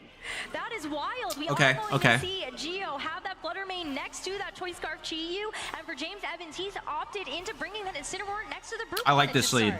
So, yeah, I think the Brute Bonnet is a really good both times from James's end because you have that water. They're both relying on the opposing Koraidon to set up the sun for them. Hit you for super effective damage, right? But now you can just Terra Water and put left slot to sleep. Unless it's Brute Bonnet, then you could go for a Ghost Terra to get around that, but do you really want to commit to that? And no. Then, of course, Brute Bonnet right now on James's end can launch a... He's never going to Terra the Chi-Yu. Defensively, you don't feint to a fire type attack or a fairy type attack. And so my question is, how does Gio respond to this? Do you have your own Brute Bonnet to switch into? Because if so, that means you drop one of your restricteds. I like this defensive lead from James's end. I do too. Brute Bonnet can really start slowing down the pressure that you want to apply. Well, there aren't going to be any swaps. It's just a terrestrialization to start off our first game, and it is the Brute Bonnet. Correct. As in James terrestrialization, Pokemon of choice in game number 1. In these kinds of teams, you're always going to want to be tearing Brute Bonnet or Koraidon. Just against those fire types from the Chi-Yu and Koraidon, but of course, because of that Flutter Mane, as you see the Incineroar go for the fake out, it's going to stop the Chi-Yu in its tracks for this turn, but the Moonblast still covers a lot for its troubles, though. This Brute Bonnet is able to land a Spore into the Chi-Yu, one of the biggest offensive pieces here for Gio. Okay, so now you want a Parting Shot, Sucker Punch. You want a Parting Shot into Chi-Yu and Sucker Punch the Flutter Mane. That beats of Ruin, giving you that special defense drop, allowing you to do even more damage to Brute Bonnet. This Brute Bonnet can't protect, so you are vulnerable to just eating up another Moonblast right now. Of course, it has the ability to go for Sucker Punch, try to break that Flutter Mane's Focus Sash. You could double up into that slot. Flutter Mane does have the ability to go for Protect, allowing Incineroar to maybe launch an attack right now. But James has slowed down some of the offense, but Gio still has so much coming out from this Flutter Mane right now. And the Chi-Yu, while it has to take that mandatory turn of sleep, it could wake up on the next turn, and so you really 244 Chi-Yu for just a short while. And Gio doesn't want to take the risk, actually decides to put the Flutter Mane back in its Pokeball for later, and brings out a Brute Bonnet of his own, maybe okay, to cover for the Sucker Punch, yep. Flutter Mane's way. And he's going to go for the Parting Shot. This Sucker Punch, and that's going to fail as this Chi-Yu does take a turn of sleep. So the Brute Bonnet no knockoff. There is an answer to the sleep here, and you've actually gotten enough damage onto the opposing Brute Bonnet where you do pressure, of course, with damage from the Seed Bomb on your own end. That is the one way you Rocky can Helmet get Instant. super effective damage. And so yeah, so now the opposing Brute Bonnet could put anything to sleep. One of his restricteds coming into this, I think, my guess is it's probably that Lunala. We'll have to yeah, Lunala's not here. But right now, you have gotten the Terra out from the opposing side, and your Brute Bonnet is looking pretty scary right now. If you win the Brute Bonnet war, then you can, of course, apply pressure and then start putting things to sleep with Spore yourself. Yeah, I mean, you could Seed Bomb this, or, you know, the Brute Bonnet is also no longer grass type. I wonder, safely as well. That's also who has the faster bonnet. What's so interesting about this matchup coming into it is both players had so much time to prepare for it, and I think this game now looks so different from then if they had just played immediately, say, yesterday, right? And so both players have had so much preparation time. Chi-Yu is going to stay asleep here. Another turn here for James to take advantage of as the Brute Bonnet does. Yeah, that's a good play. In case that Chi-Yu had woken up on this turn, we do have the knockoff into Gio's Brute Bonnet, which will knock off the Citrus Berry as Brute Bonnet fires off a Spore of its own, putting this Incineroar to sleep. It has been such a defensive game to start. Instant is faster than Pokemon hit the field yet. Everyone has just been trading sleep left and right. I think it's a little bit scary right now because you know if you switch in your restricted Pokemon and it gets put to sleep, it's probably just going to be rendered useless in this battle. And so both players are really wary of that. They don't want to make that switch out. Chi-Yu right now is exerting, of course, offensive pressure onto the Brute Bannet. Should it manage to Ban wake it. up, it can go for something like that Dark Pulse and target. Yeah, they're down both that looking for a Brute free Bannet. So swap. we're going to see another switch from Giovanni. Yeah, they're using their actual Removing switches. the Brute Bonnet and deciding to switch the Koraidon in its place. So all 4 Pokemon for Geo in this game number 1 have been revealed. But notably, this Koraidon is going to be setting the sun and giving a photosynthesis boost over to James's own Brute Bonnet. But what about the sun is setting itself up for this Chi-Yu as we see Incineroar, the first to move here, taking its turn of sleep. Sucker Punch into the Chi-Yu, so you know it might be able to go for an attack on this turn. Oh, but it wow. stays asleep. Another critical turn of sleep here for The return sleep on Chi-Yu is unlucky. Sleep. That was an opportunity to maybe wake up and get a Dark Pulse off. However, now you have positioned the Koraidon in, right? And this is the amount of offense that you are looking to exert. Koraidon can now go for the damage onto Incineroar, try to threaten that. Yeah, so you could just go for Dark Pulse Chi-Yu then plus. will, of course, wake up and get the Dark Pulse into Brute Bonnet. I don't think Chi-Yu feigns from another Sucker Punch either, I don't think so right? either. Geo, But you could just go for a Flame Charge here. Koraidon switching in, it could have been Spore into that slot, but are you really going to Spore the Brute Bonnet? And so it's a great bait by Geo, and now he has finally gotten the offense out in the field. This is going to be a really big turn. Can James even play defense here? I think the best thing to do is maybe if you have that The Shadow worst case Rider, is he gets a Flame Charge off. I think you need to try to put the Koraidon to sleep. But what if Geo calls that and actually decides to go after an attack onto this Brute Bonnet instead? Incineroar wakes up and goes for helping hand onto the Brute Yes! Bonnet. And that's one way Oh my god, that's such a good Incineroar get. does something on this turn. The Sucker Punch into the Chi-Yu. That was enough damage to get Oh my gosh. Okay, that's such a good play. not able to utilize this Chi-Yu at all in this game number 1. Yeah, Sucker Punch itself. Yep, there's the Flame Charge. And it's going to take the Rocky Helmet chip. Okay, that was such a good play. That speed boost, and I think you're probably going to switch Incineroar out, but it's an incredible So turn for James sleep there. luck He really good manages for to James so wake far. up, Sleep luck really good for James so far. damage that he needs to get The return knockout sleep on the onto opposing Chi-Yu, Chi-Yu, and but so only a 1-turn sleep on his what Incineroar. looked like a really scary position for James ends up being much more positive.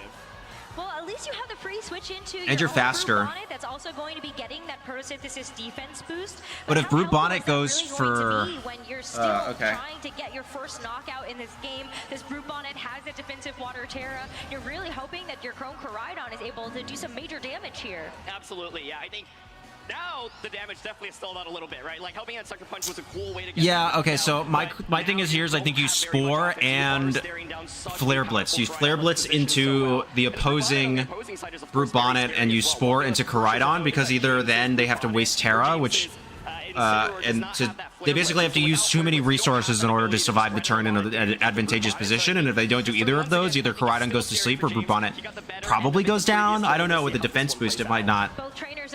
Even with the Terra, even with the Fire Flare Blitz in the sun. Perilous these next couple of turns can be.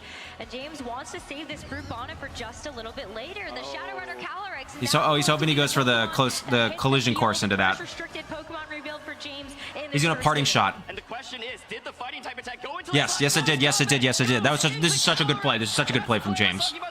Yep, hold it. And there's the parting shot, and he's gonna go for the Spore now. Oh my goodness, he's gonna be able to pivot out a little bit more. Brute Bonnet, of course, still has the ability to go for a Spore, can put something to sleep, but it's a beautiful bait into the Calyrex slot, and it manages to at least switch in for free for now. That's a huge deal. I mean, Geo is really hoping to get as much mileage as possible out of this Koraidon. And Is he gonna go back into Bonnet? James is able to negate that damage and just continues to start to swing the tides into his favor. But what comes out now into this Incineroar's place? That's the first question. Is this going to and the second sleep? question is, Brute Bonnet, who are you targeting, right? Like, sleep is such a big deal in this matchup, and this is the thing that we were talking about before we came into the game. The defense matters so much. You're looking to slow down pieces so that your offense can just start punching holes. It's Brute Bonnet coming out from the opposing end. Of course, it's Water Terra, so let's see. Where does Geo's Brute Bonnet target? Okay, well, after the photosynthesis boost, we get to find out our Yep. answer, and it is just the Brute Bonnet that James switches in that will take that. Still not a horrible trade to have made there, a spore onto anything is still going to be Okay. of great benefit. So now you protect and try to waste a turn of sleep. Or you can hard swap back into Incineroar. Probably just does not get to attack in this game. So at least it's Brute Bonnet, which is the defensive piece. Calyrex right now is exerting a lot of offense, and crucially, you are able to neutralize the Chi-Yu in the So yeah, so you can either protect and try to wake up and hope that they... It's still an awkward position for Calyrex, quite frankly, because Yeah. your moves are Astral Barrage, you have Psychic, you have Encore, but You can also... I don't know, dude. also got that flame James is charge. in a bit of a hard spot. He's got to get a couple reads right. Calyrex with a double up right now. We're gonna see a Terra come out. Terrifier. Feels like it has to be that Koraidon to go Terrifier. You don't want to be super vulnerable to any of those extra attacks coming through later, but for now, it's also going to help you boost up your fire type attacks in the sun, whether it's the flame charge. Okay, so you waste a turn of sleep in the next turn. He needs to swap that. The pressure of a Sucker Punch from this Brute Bonnet, but we'll see James's Brute Bonnet. He's going for the also reach better. take its first So turn of sleep. this next turn you should try to wake up with... Oh, it's called Combat. Yeah. Okay, that's a really good play. This now gives James a free switch in. Do you actually want to give him that free switch in right now? That's scary. The other thing to note, Koraidon now takes life orb damage. You've dropped your special defense. Calyrex, of course, can apply a lot of pressure with damage with an Astral Barrage, right? And so Spore. Bonnet is not going to get the Spore up. James is willing to trade his defensive pieces, and he's looking to position his offense right now. So my question here is... Okay, James is still totally in this. Your fourth Pokemon. But I feel like Incineroar just makes such a great call here, knowing that you're able to keep an attack drop onto this Koraidon. Maybe it also forces Geo to have to try to switch out this Koraidon. You can play a bit more predictably that way, but it is going to be the Koraidon. So the fourth and final for James now, also revealed in here. Both restricted for him have hit the field. Oh, this is so scary for Geo, though. Who's the last Mon that Geo Flutter? And it still has Sash intact. Provides that collision course pressure, and there's that special defense drop from the opposing Koraidon. So if you're Geo, you could double up onto the Calyrex here with a Sucker Punch and a close comp or a fire type attack. Obviously, you don't want to close. Can James stall out the sun effectively? That's my question. Because if he can, he should swap CSR into Koraidon here and go for the close and go for the collision course. Or no, you should just go for the Flare Blitz into Bonnet to break Sash. Knockout here. James is in such a good position to close out this game with a win, but he has still a tough call to make. Koraidon now going to switch out. Wants to Unless James calls this swap and goes for the Flame Charge Astral Barrage, which would be just insane. Would be an insane play. But knowing if you can hold on No, to this okay. focus Sash at the end of the day, then you will be able to help yourself out with that speed boost. And good thing for this Flutter main, it's the Shadow Rider Calyrex. It also decides to take a reprieve. So much defensive play from both ends. There was a lot of offense being exerted. It's going to be the Sucker Punch. There was the ability to, of course, go for a Spore, but trying to get damage there. And Collision Course, it's a fantastic turn for James. Okay, so yeah, he made the play that I said. Effective damage into the Brute Bonnet and get a one-hit knockout. No way. Another Pokemon down and only 2 more to go here for James to close out this first game. And Harsh Sunlight fades. Okay, so it gets reset. That's actually bad for James. It's actually pretty bad for James. When the sun has freshly expired, but you're also going to still be giving that sun over to the opposing Koraidon. Now you have positioned yourself where you have Flutter Mane and Koraidon. There's no more Terra available, so you can just go Moonblast into Koraidon, close combat, instantly Incineroar. So then the response, obviously, right now, Incineroar, of course, does have fake out pressure. You could just protect to bypass the fake out pressure. One of the key things that we've already seen this turn is, do you predict the Shadow Rider to switch in? Gio's gone 0 for 2 on it so far, right? He went for the Flame Charge when Incineroar was out on the field, and then tried to close James is in this, but he's got to get... Oh my gosh, it's going to be so hard. This is going to be so close. Gio gets it right. Gets such a major advantage. Yeah. Gio's in the driver's seat right now, but James is not out of It's this. hard when you have to make that call, knowing that there are so many distinct possibilities of the outcomes of each of these individual decisions, and hopefully it's all going to boil together and get you a win in this game. And so both trainers, of course, still taking all the time they can in order to make the most informed decision possible. Yeah, I wonder if you ever... Sash is being conserved on the ghost types is such a big deal here. So here we go. It's actually a pivot immediately into a Shadow Rider, saying you might just go for a protect with your Pokemon right now. If it is a protect, maybe This Gio is a able good to play, try and to he reverse protects the ban, the go for a Koraidon. Flare Blitz into that slot instead. That would do major damage to that Calyrex. But the Moonblast first, there's no protect. The Koraidon gets knocked Yeah, you got it out in wrong. one hit, and just like that, Gio is evened up the Pokemon count. Oh, that's a really greedy play there. And Flame Charge as Yeah. well. Yes. All it takes Yes. is one key turn And that's what Yep. Gio Yep. has. Of course, Focus Sash keeps Calyrex around for another turn, but this game, I think, is about to end. Yeah, it's over. It's over. It's over. But James is still totally in this. Okay. Onto this Koraidon, another speed boost onto this Fluttermane because of that photosynthesis.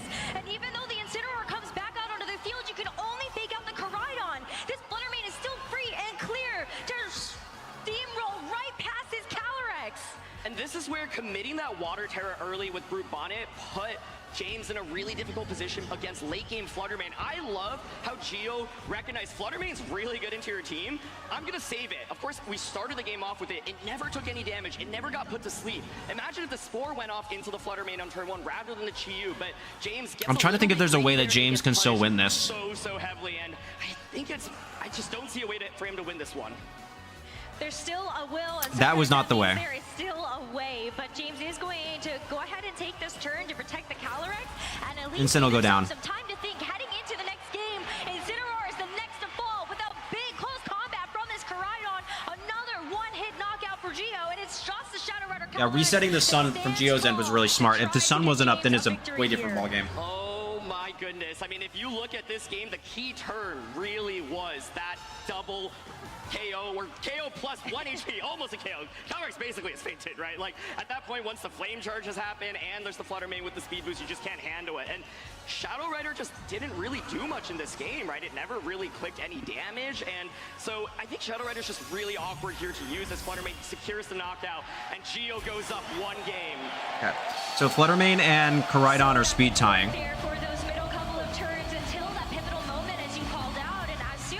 Okay, James, you can do this. Knockout after knockout after knockout together. You could see he could taste the victory out that first game, and is now 1 game away from becoming a world champion.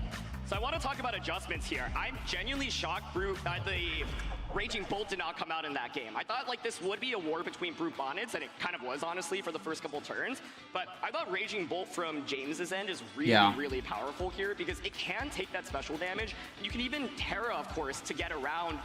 You know, Moonblast, for example, dealing super effective damage. And so I think, you know, James was playing really defensively. And I do like the idea. Able to get Shadow Rider out on the field, like that's not really the most powerful Pokemon in this matchup, right? Especially because it doesn't have a way to boost its damage output. It's very fast as well, but it's not going to get those one-hit knockouts. And so I really like how Gio managed that early game. If you're expecting Fluttermane and Chiyu once again, then the question is, what are the possible responses, right? And I am definitely looking at that Raging Bolt to start because I think you can at least soak up special damage.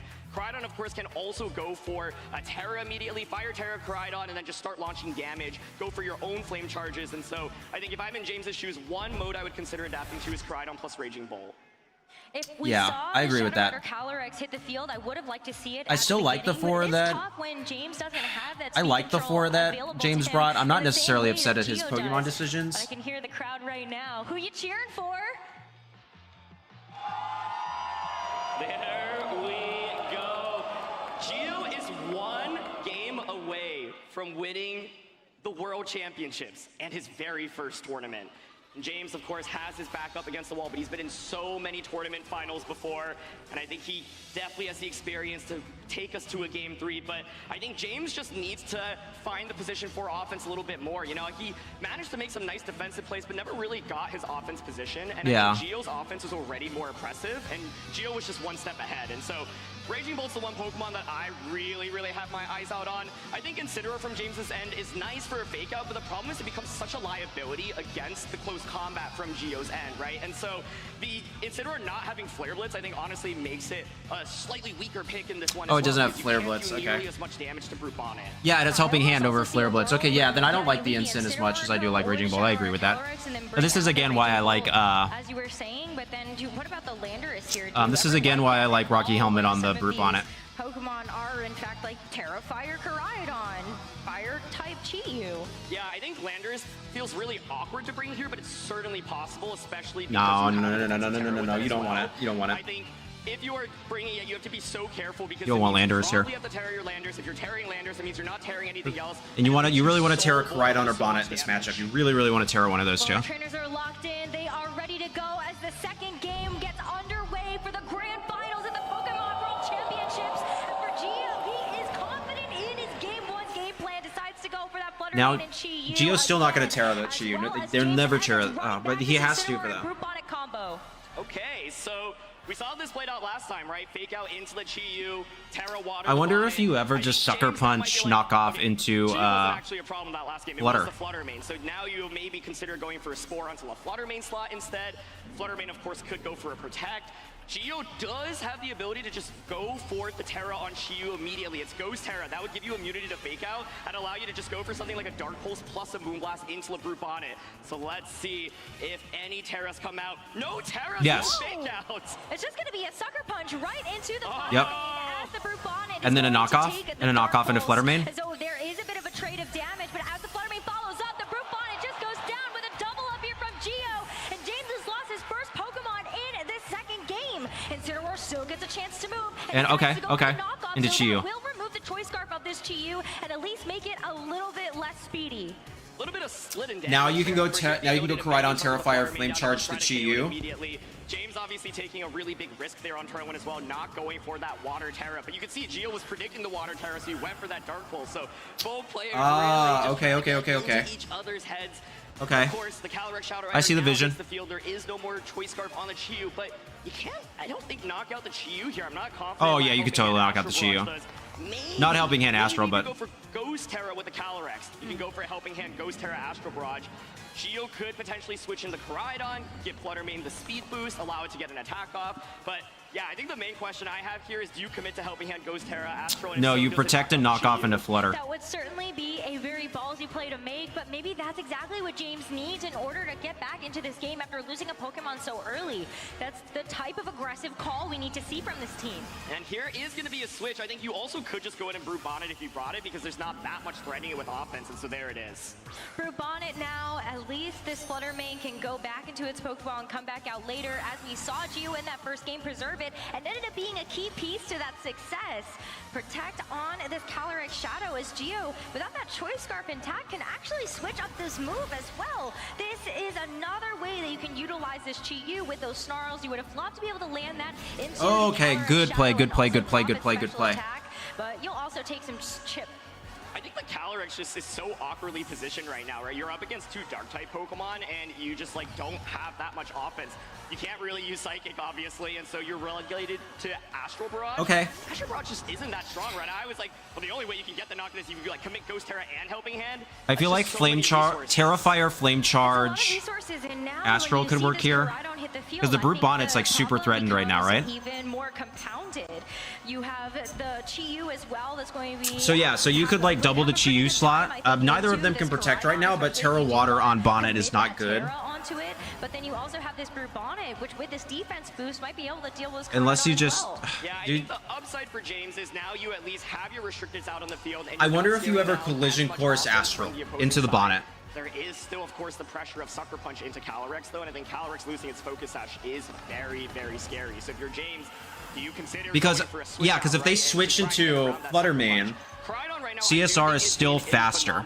So it'll go first, KO the Flutter, and then you'll be redirected into Chi-Yu. If you are not able to get the knockout onto the Brute Bonnet, and The double up will probably KO Bonnet. and I think this Terra makes a lot of sense. I would expect it to be on the Brute Bonnet, and it's going to be on Koraidon to start. Yeah, Koraidon first, and then Maybe we'll that's see the if play. Gio has decided to respond to that with a terrestrialization. Collision Course, Brute Bonnet, Astral. This Koraidon now, and uniquely positioned to be able to at least get some more damage down, hopefully, before it does get put to sleep by this Brute Bonnet. But Gio does go for that water terrestrialization, so a great Terra here, but both of them, you know they're going for the gold now. With both of these terrestrializations expended, a lot is going to come down to the rest of this turn. That Brute Bonnet is no longer a dark type, and as this Astral Barrage gets fired out, Yeah. 70% damage! The Flame Charge is going to give this Koraidon a boost, but as it goes into the Chi-Yu, it actually gets a knockout! It gets the knockout, but Brute Bonnet survives the turn there. I was thinking, well, if you just double up until a Brute Bonnet slot, can you get the knockout with Astral Barrage and Collision Course? This is now a Spore coming out. That's fine, that's fine. Go out into the Shadow Rider, now putting it to sleep and putting it in a really... Because it's what, Koraidon, Flutter main left? Shadow Rider going to sleep, it still has full HP, it still has that Focus Sash, but is it going to be able to actually do anything when you still have that Flutter main in the back? Giovanni still has one more Pokemon that he can reveal as well, but I think it's actually really big think that James got that flame charge for the Koraidon. That speed advantage is huge. Absolutely, I think that's Okay, James is still totally in this. Outpace the opposing Koraidon. If the sun gets stalled out, then you I'm curious though, maybe he probably should have just went for the bonnet there, I think. That was a big turn in terms of damage. It's going to be Koraidon. Now you have the speed advantage with your Koraidon. Koraidon, of course, is really powerful. It should not get the one-hit knockout, though, onto the opposing Koraidon with a close combat. How many more turns of Sun are there? And then what's the fourth Mon? James? Oh, it's instant, right? Yeah. The Koraidon, trying to bypass a turn of sleep with the Calyrex and hope that you can wake up sooner than later with it. You have to get a little bit lucky though with those sleep turns, and as we know, sometimes. Or does Bonnet swap out into Fluttermane here? But you have to take your first turn of sleep. Gio's not going to go on the defensive here. He doesn't want to waste sleep turns. He's going to go on the offensive. He really wants to capitalize on this guaranteed turn of sleep on Calyrex. He's always going to go for a flame charge. Does Bonnet though? Yeah, I don't agree with that play. Okay, I don't agree with that. You have to match the aggression. Gio has opted into going for damage onto that. Or the flame charge. He's going to go for the flame charge. Okay. Oh, well, never mind. Gio did. Actually goes for the close combat into the Shadow Rider Calyrex. Maybe Okay. Never mind. James made the right play. Would have been knocked out or put to sleep. That turn was so scary because I could see Gio overread the situation. But if he had went for the collision course into Bonnet there, it would have been so good. Are you just going to ignore the Koraidon from the opposing end? But you called it, Rose. You still got to get lucky with the Calyrex. If you stay asleep, you will not get anything off with it. And so James ends up buying himself a turn. But right now, Gio overread the situation, but that's okay. He's up a game. He can do that. But yeah, imagine if he took out the Bonnet there. He'd been in such a good shape. So here we go. Collision course. Collision course heading right into that Koraidon's way instead, bringing it down to about 70% of its HP. And Shadow Rider Calyrex just cannot wake up. It is sleeping at the wheel as it has to take a flame charge. Its focus dash gets broken, and now it's Gio's Koraidon that gets a chance to get a speed boost, and now starts to bypass the speed advantage that James's Koraidon had. Brute Bonnet follows it up with a sleep, and this I don't agree with the collision. He was calling the Fluttermane swap. He was calling the Fluttermane swap. The World Championship victory, but he's still got to get there. You got to do enough damage to the Koraidon, of course. And so once again, an opportunity to maybe double up onto a slot, but instead says, you know what, I'm going to split my damage. And this is where the speed boost from the opposing Koraidon is a little bit awkward. I think if like Gio had close combated and then you're slower than it, you can get a collision course and maybe knock it out. Instead, this Koraidon just is not able to get a one-hit knockout onto the Pokemon, and Calyrex crucially stays asleep. You know, had it woken up, Astral Barrage, that's probably actually just the win for James. And so now, such a difficult position, both Pokemon asleep. The key question I have here is, does James try to play defensively, switch in that Incineroar? Yeah, you could swap Instant on the Koraidon slot, hope survive the next flame charge. Hard to make that call to go for the close combat, though, when you know that one of the drawbacks is going to be dropping your special defense and defense. But the Shadow Rider Calyrex does wake up. It just goes for a protect. Decides to play it just a little safe, as now we will see Giovanni go for that close combat into the opposing Koraidon. It's so much damage, but there needs to be a bit more to follow it up. So maybe this Brute Bonnet is able to do just that. It does have access to that Seed Bomb, but decides to go for the Spore instead into the opposing Shadow This is still a game for sure. If you swap into the Instant and he goes for the Flare Blitz. If you switch into Incineroar, it's eating that up as well. And honestly, Calyrex has just felt so useless throughout the course of this set. It's constantly not applying that much pressure with Astral Barrage, and you are threatened by that Sucker Punch as well. Or you make the call for Gio to overread and you just go for the Astral right now. You consider going for maybe an Encore or a Protect, for example. You could even switch out instantly Incineroar, but then the question is, how does James deal enough damage, right? Yeah, it is so tough. Because Koraidon should go down to, if it attacks into the Incineroar, it'll go down to Rocky Helmet plus Astral. I mean, Rocky Helmet plus Life Orb, and then... Okay, and then if it survives, you can fake out... James really is hoping... James, I see the line, I see the line, I see the line. Yes, this is correct. This is the correct play. At any point, it feels like he could just win Worlds. So the Shadow Rider Calyrex is going to go away, hoping to maybe bypass something. This is correct. Okay, so now you need to hope that the Koraidon attacks into the Incineroar. Unnerve actually getting off the field means that this Brute Bonnet can actually get a bit of HP recovery thanks to the Citrus Berry that it was holding. As the Incineroar James wakes up! It wakes up! James actually is able to go for the Protect on the Koraidon. That's a huge wake up to at least keep James in this second game. But the Brute Bonnet did go for the Sucker Punch, probably into the Shadow Rider Calyrex slot that the Incineroar came into, and the close paw combat now getting targeted into the Koraidon. James is getting a couple of good turns correct. This is so so tense because if you don't get that wake up, you probably just, of course, get knocked out with Okay, the so Koridon, now and you then fake it out the just feels bonnet, so tough. James has been and keeping himself in this one. Now you, of course, do have the ability to go for close a fake out collision course into bonnet. Koridon does have the ability to go for Double the collision bonnet course, slot. but Double the it bonnet still slot. feels so tense and so scary. But I think if James had not woken up with Koridon or Shadow Rider on the turns that they did, Fake out in collision course, because the next attack that and has gotten himself into a position where at least he's threatening a fake out now. He's got to fake out into either Geo's Koridon or this Brute Bonnet, and now you have to pick your poison. Which one do you think is going to be the bigger threat? Brute Bonnet does have Sucker Punch that you can throw into the Hey James, opposing double the Koridon, bonnet and slot. Geo says, I'm not going to opt into that variance. I am just going to go for the protect onto my own Koridon, but that means that this Brute Damn it, Bonnet is James. going to be eating that fake out. Flame Charge, though, unfortunately from James, goes for the protect, so you're not going to be able to get that speed advantage there either. This Brute Bonnet has been a menace, especially now that it's healed up with that Citrus Berry as well, and so James had the ability to maybe go for a double up into the Brute Bonnet. Yeah, James that's what I was goes for it saying. relatively safe, right? He's like, you know, if I go for Protect here, Because Koridon's going to go down to the next time it attacks. Now, of course, the Brute Bonnet is applying Sucker Punch pressure into the Koridon, and Koridon is applying close combat pressure into the So now you Incineroar. protect So this is and still go so for scary. a Like, it flare feels like and it's go just for on a nice edge, knockoff but it's or been in something into Geo's bonnet. advantage for so many Parting turns, shot? and I'm sure he can feel so close, but he still has to get there. James has had a couple of calls where he's been able to bring in that Shadow Rider Calyrex after baiting something like that close combat in, so that it is a tool in his arsenal to give himself another turn, but Geo is going to actually take this Koridon off the field and now bring in the Flutter Mane that we saw hit the field at the very beginning of Or this you could, game number or you can knock off that slot. Hopefully it'll be around for You a could little knock bit off the Flutter longer. Mane slot. James still goes for another defensive play. The knock off Yes. Flutter Mane is going to finish Yes. it off. Okay, James. Good. Koridon for free, set back up the sun and give this Brute Bonnet a photosynthesis defense boost. Has a 4 as well. You're putting this Incineroar to sleep. Sacrificing Flutter Mane, which I think makes a lot of sense at this point in the game. Flutter Mane is a really good late game option if you have that Focus Sash, right? Or if the Terra hasn't been committed on Koridon. But So again, it makes sense to if give it up Koridon here. attacks Now into the Koridon gets this Incineroar, it goes suspension, down. Set up the sun, and you've gotten sleep off into the Incineroar, right? So there's still this mind game of like Sucker Punch plus close combat. I feel like Geo just is playing it relatively safe right now, right? He hasn't taken any super big risks.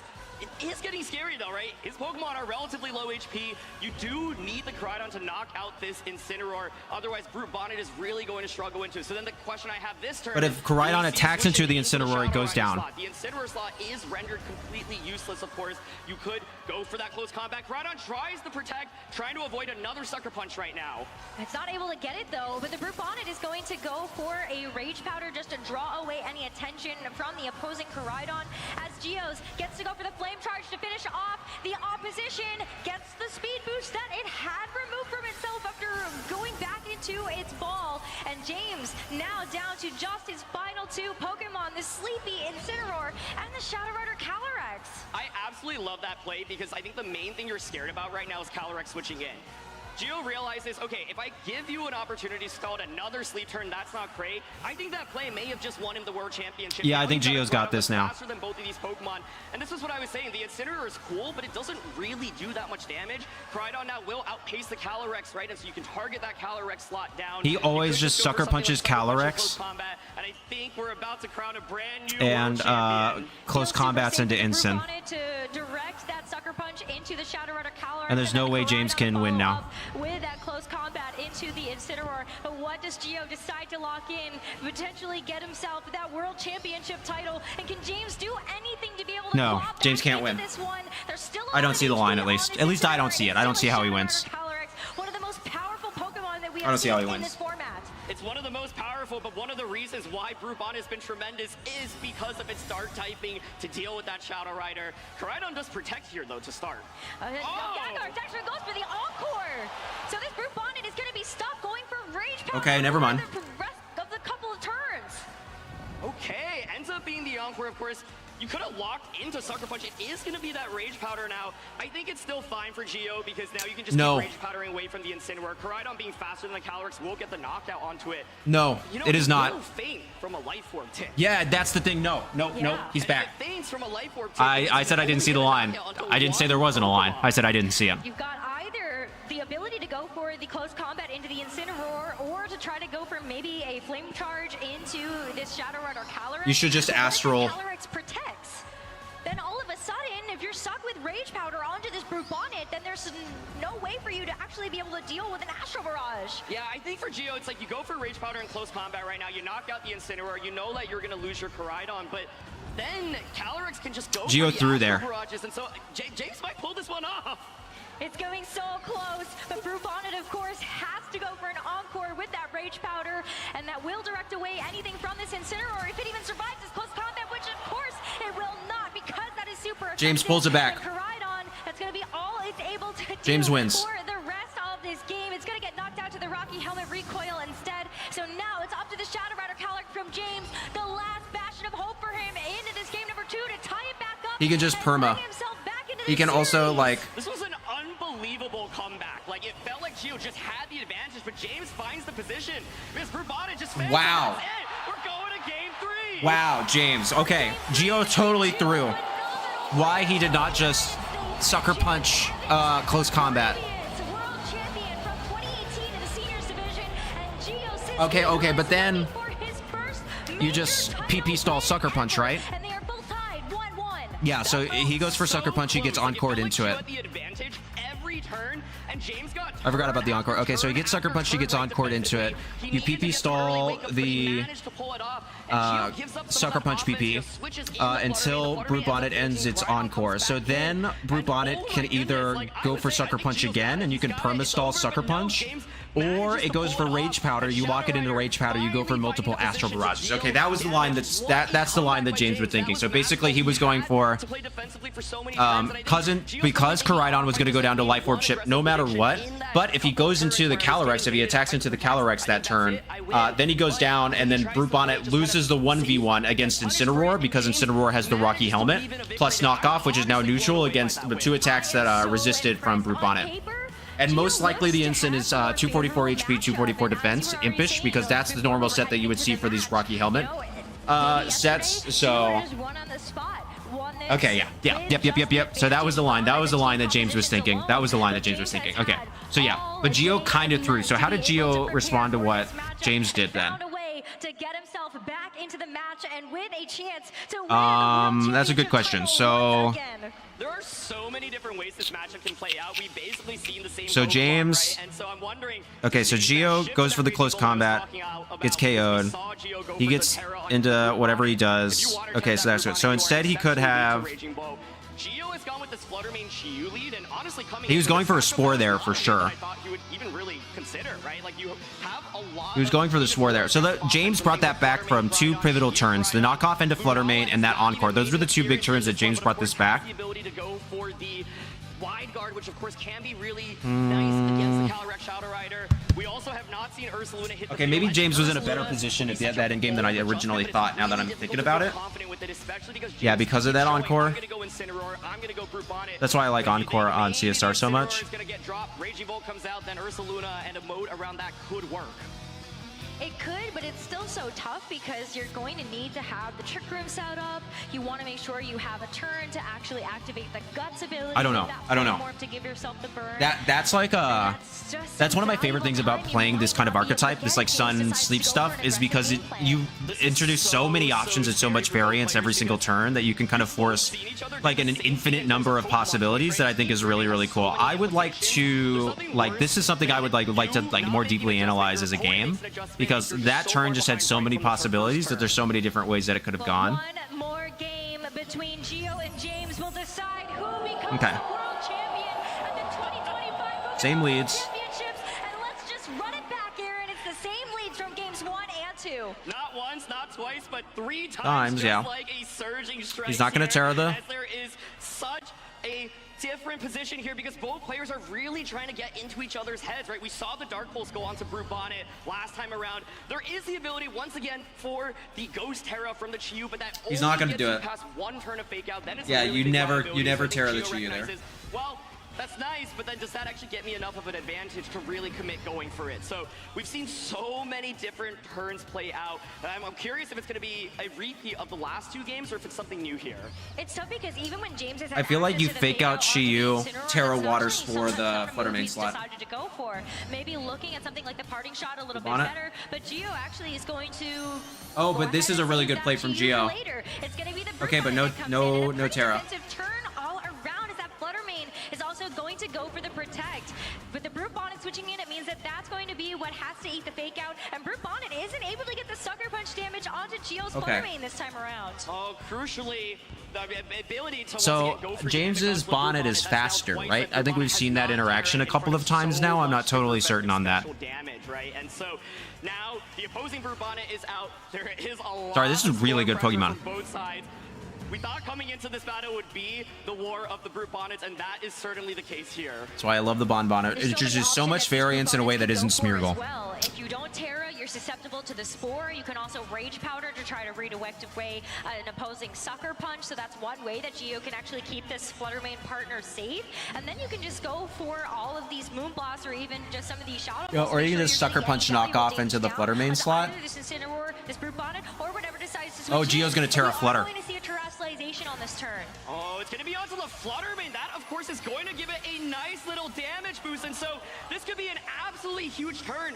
Giovanni could just get the knockout onto the Brute Bonnet and then put Incineroar to sleep. Oh, there's Yeah. no Terra! This Brute Bonnet is going to stay on Dark type, which means that this Moonblast is going to get a one-hit knockout. It is super effective. And Gio is able Okay, to but he get used up his Terra for this. right away in this game 3. And there wasn't even a Sucker Punch, and it's knockoff in a Brute Bonnet. It's a disaster for James Evans. No, here. it's not. No, it's Brute not. Bonnet now gets a Spore off as well. It is not a disaster for James Evans. His Terra is used up. His ow, I hit my toe. Okay, so Terra is used up on Gio's side. This is not a disaster at all. It is Terra's used up on Gio's side. And the Terra boost from Stellar is used up. So now all of a sudden, going for Koraidon, Terra Fire is really, really good. Bonnet's place, but it doesn't want to be on the receiving end of a Moonblast either. James has preserved the terrestrialization, so you are able to use that to try to take this Koraidon's negative energy away from it. But it's still a tough uphill I do think that was a battle. really risky play from James. Like the Sucker Punch knockoff into Flutter main, I think was better even if you don't Terra there. Found the switches that he needed to keep himself in the game. He is at a major, major disadvantage right now, but we've seen him pull it off once. And so right now, the upside He's not at that is big of a that you are disadvantage. not threatened by one-hit knockouts from the opposing side, and you are pressuring your own knockout onto the opposing Brute Bonnet.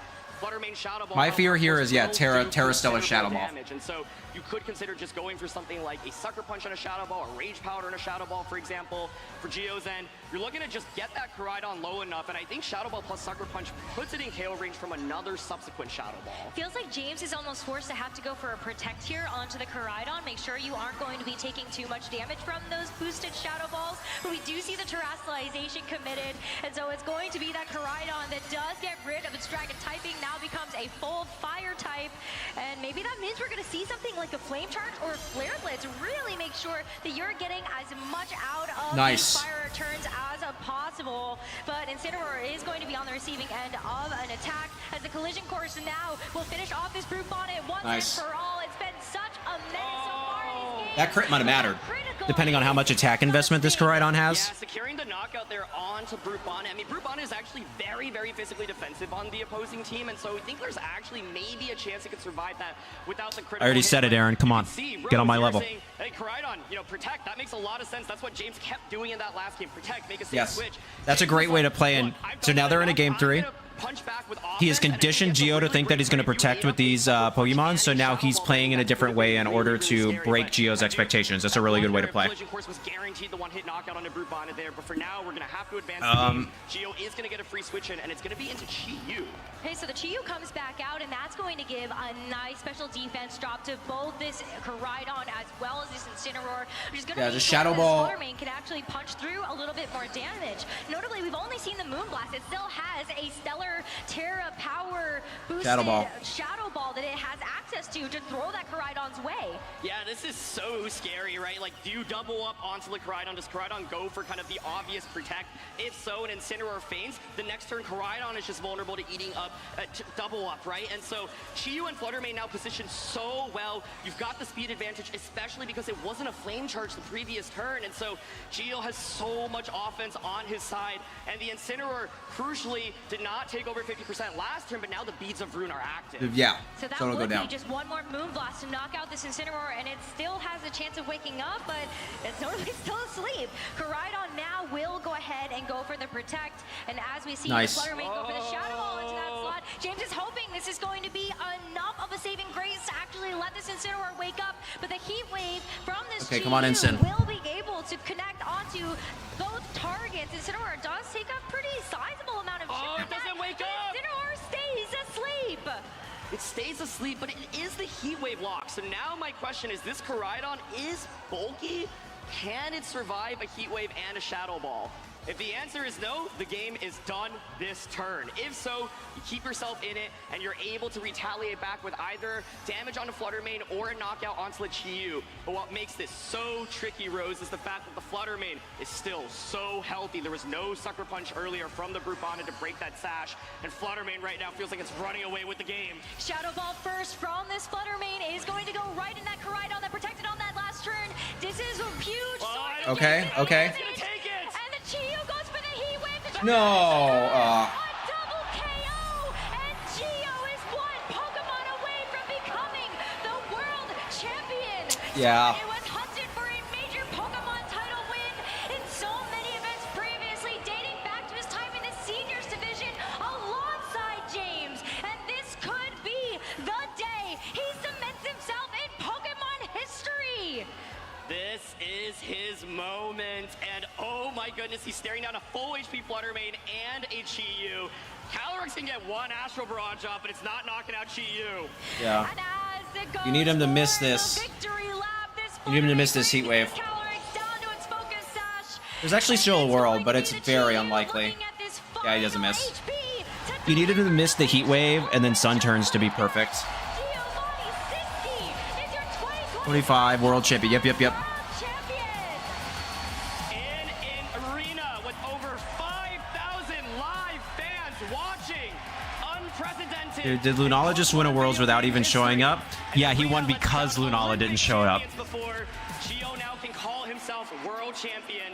His very first tournament win, and what better way to do it than to win the world championships? An incredible He won because Lunala didn't show up. player. Something that he has been dreaming of and striving for. Yeah, that's right, Gio. Celebrate. Gio Siski, take a bow. This is your moment, your day, your stage. It's all yours. You can see the emotions. Yeah, he's feeling so good. So hard for this. And it was an unbelievable way to do it. I think that second game, honestly, it was so nerve-wracking. It would have gotten to me, honestly, as a player. You're in those shoes and you're like, I'm just one turn away from winning Worlds, but he didn't get there. James found the way to come back in that one, but he kept his composure, decides to stick with the same game plan. Both players actually going with the same Pokemon throughout the entire set. And that's Stellar Terra. This turn, this was such a key turn. James just lost so much out of it and had such little in response. And, you know, if it were a Sucker Punch, at least maybe you would have broken the Focus Sash on the Fluttermane, but it was not enough. What a cool It's never call enough. from Gio at the end of it all. What And is it? It that's wasn't why enough. Stellar Terra on the Fluttermane was such a big threat. He even saved that powered Shadow Ball to make sure you could deliver enough damage onto this Koraidon that you could ensure the cleanup KO with the Heat Wave from the Chiyu as long as it connected. It connects, that's right. we were so caught up in the moment, but of course, if you use Chiyu in competitive Pokemon, one Yeah, of you the know it's biggest She-Miss. liabilities is that it is generally using moves that can't miss. It's Heat Wave, it's Overheat, it's Snarl. And so my heart really stood still for a second there. I was like, is there any chance the Koraidon even survives the double up? The answer is absolutely not with Stellar Terra as well as Beads of Ruin. So many multipliers. Koraidon is bulky, but it is not bulky enough. And Fluttermane just ran away with the game here, doing so much damage. What an absolute superstar of a Pokemon. Wow, well, congratulations to Gio, to Brute Bonnet, and to Koraidon for winning a World Championship. Let's head over to the stage to talk to our new World Champion. Let's hear it for your World Champion.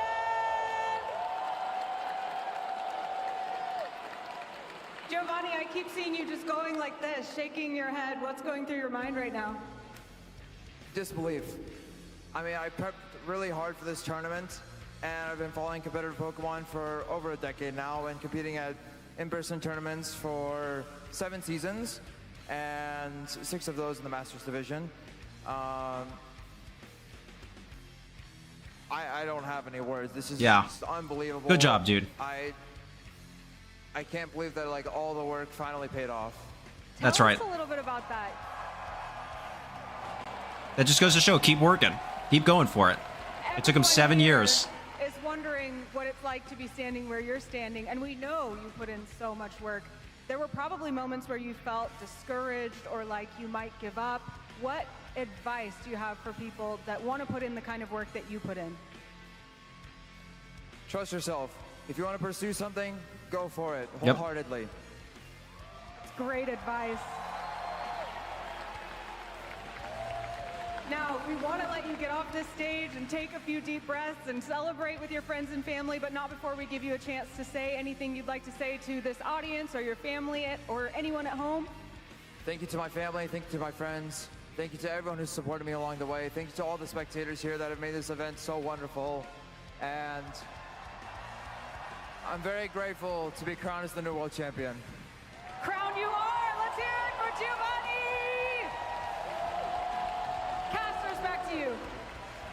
Wonderful. I love that piece of That was some advice. incredibly good Trust your gut, Pokemon. Trust your instinct, and that Those is were some exactly insane what games. GSC Like, I'm has very done happy with that. The entirety of this format. These 6 Pokemon are Pokemon and a team he has championed since the very beginning, and it is that mastery that has earned him the title of world champion. What an absolute pleasure it was to watch his tournament run here. Yep. Absolutely unbelievable. Good for him. Really, really, congratulations, Gio. That is so awesome. Finals. It felt so tense. The first game, defensive play, back and forth. Both players switching out. Both players going for those sleeves. Games 2, honestly, an absolutely phenomenal comeback by James Evans. I was like, I think the game is over. I think Gio's about to win Worlds, but James continues to string defensive play after defensive play, gets it right, and manages to force us to a Game 3. And then in Game 3, it's Fluttermane, this brand new Pokemon in Scarlet and Violet. How fitting is it that it now wins the World Championships once again? And Koraidon, I mean, talk about such a standout Pokemon. It's really been all spotlight on Miraidon since the beginning of Scarlet and Violet, and I love that Koraidon really can hold its own candle to the rest of the legendary Pokemon. Get it, candle, because it's fire, Terra? And it feels fitting that it was Miraidon that won the World Championships last year, and I think people were saying, I don't know if Koraidon's really that good. It had an absolutely phenomenal performance at this World Championships. I think especially in a format where Miraidon was so heavily regarded as one of the favorites. But, you know, history repeats itself in the sense that I think with these dual restricted formats, so often what is the #1 threat really gets targeted down. Yep. And in the end, it is this unique Koraidon Lunala team that we have not seen many other players pilot that ends up winning it all. We have crowned 3 incredible champions in the Video Game Championship Series, starting off with our juniors division. How wonderful was it to see Luke Whittier be able to get to the finals? I agree, Urban. Yeah, Koraidon really deserved this. Absolutely incredible run, and I think this made Trick Room look so good in that finals. Absolutely, and looking at our seniors division that was next to follow, what an amazing storyline that we had. Kevin Hahn, winning the World Championships last year in the junior division, comes into the senior division and absolutely dominates the competition there with an undefeated streak to win again, back-to-back years. If there's one player you got to look out for to be able to win Worlds in all 3 age divisions, like I think Kevin Hahn's going to do it. It might obviously take him a few years to get to Masters, but Yeah, it's going Kevin to played happen. super well. I feel it, but we still, of course, are so lucky to witness his greatness. And you really, like, I think we should just put him in the Masters division and see how he stacks up, because clearly I think he would do well. so phenomenal. Like, he played really well. And Christopher Hahn, I think, are definitely big threats to all Pokemon competitive players. But as we finished out our day, we had an amazing 3-game set between James Evans and Giovanni Siski to put a wonderful bow on our Pokemon World Championships for this year. Congratulations to both of our trainers for making it to the finals, but major congratulations to Giovanni Siski for winning the whole thing. course, as we take a recap and look at our top two players. Here we go once again. You just saw the finals, nothing new here, but of course, two different Koraidon teams that made it to the very end here. CSR, you'll get there. Calyrex Shadow Rider. And our entire top 8 was so stacked for the Masters division. We got a chance to One, see two, our three. trainers battle it out yesterday through the final phases of our single elimination top cup bracket. Yeah, there's 1, 2, 3, 4 Koraidons in top 8. 50% Koraidon. 2, 3, 4, 5 CSRs. Above them all as number 1. And if you look at this field, there are so many players that have won championships before. James Evans, of course, a world champion previously. Hirofumi, of course, 2-time Japanese national champion. Montana Mott, regional champion. Kosugide, the senior division world champion from 2019. Michael Kelch, 3-time special event / regional champion, right? Like, this was stacked in terms of players who have won championships, but it's Gio that ends up on top. And once again, what better way to do it than for your first tournament win to be Worlds? Look at how many Shadow Rider, Calyrex, and Zamazentas were on this screen. That's where they were, right? This was, of course, considered to be maybe the #1 duo coming into Worlds, and it had a very strong performance, 3 in the top 8. But in the end, it was not enough for this duo, as we see, of course, the Koraidon teams making it. And Koraidon with, #1, #2, and #3. There was one Miraidon in the top 8. This, of course, was the most talked about Miraidon team coming into the World Championships. Poor Pagos. Nah, Pagos stinks. Instead of the choice specs, and was able to pilot it to tremendous success. But in the end, it's Koraidon that ends up being the top dog here, with 4 out of 8 teams carrying one. Yep. But congratulations once again to your 2025 Pokemon World Championship champions, Luke Whittier, Kevin Hahn, and Giovanni Siski. What an incredible end to their World Championships this season. I'm looking at this graphic, and I'm like, poor Calyrex Shadow Rider is sitting there a little sad because it sees Ice Rider winning 2 different worlds, and then Koraidon and Miraidon at least get to celebrate a little bit. Miraidon's like, hey, Koraidon, you can get Masters, but I'll get Juniors and Seniors. But Shadow Rider, it's won the World Championships before, back in 2022. It'll win it again. I'm sure we'll see it back again. After an incredible day of competition here for our video game champions, let's go ahead and celebrate all those that competed today on Championship Sunday with our awards. What a championship Sunday! What a day of action and suspense and upsets. Thank you everyone here in person and online for supporting Pokemon, and we hope you keep pouring energy into these competitions for years to come so that we can keep watching them grow. Now let's bring our finalists to let's the see what they stage got. from the 2025 season. Are you See what the ready? announcements are. First, let's hear it for your video game junior finalist, Sasuke Arinori!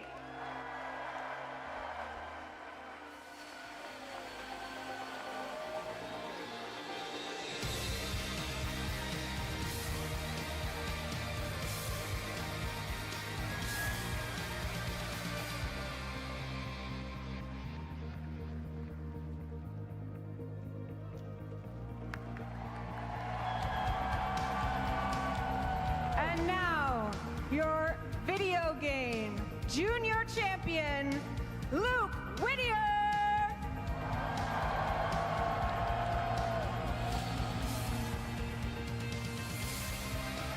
They're really strutting out the stuff for him.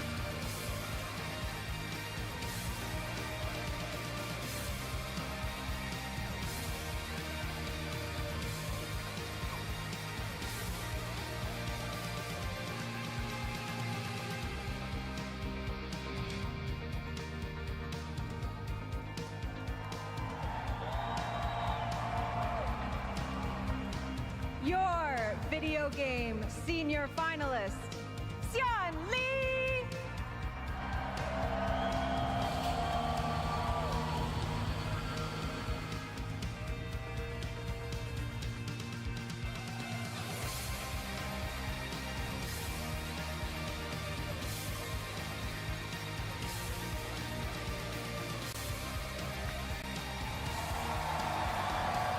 Are they doing top 4 for each one? Now let's hear it for your video game senior champion, Kevin Hahn! No, okay.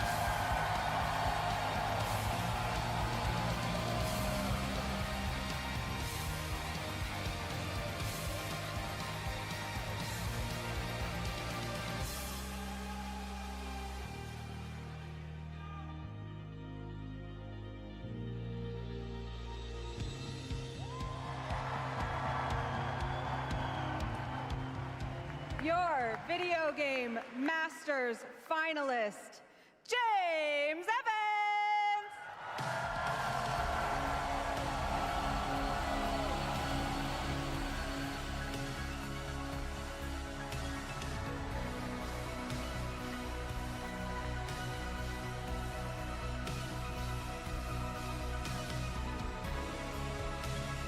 Still got a cool trophy.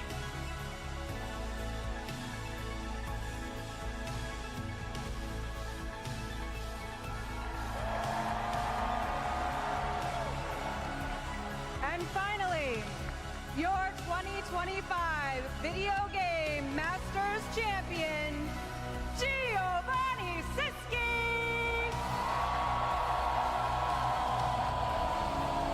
Gio!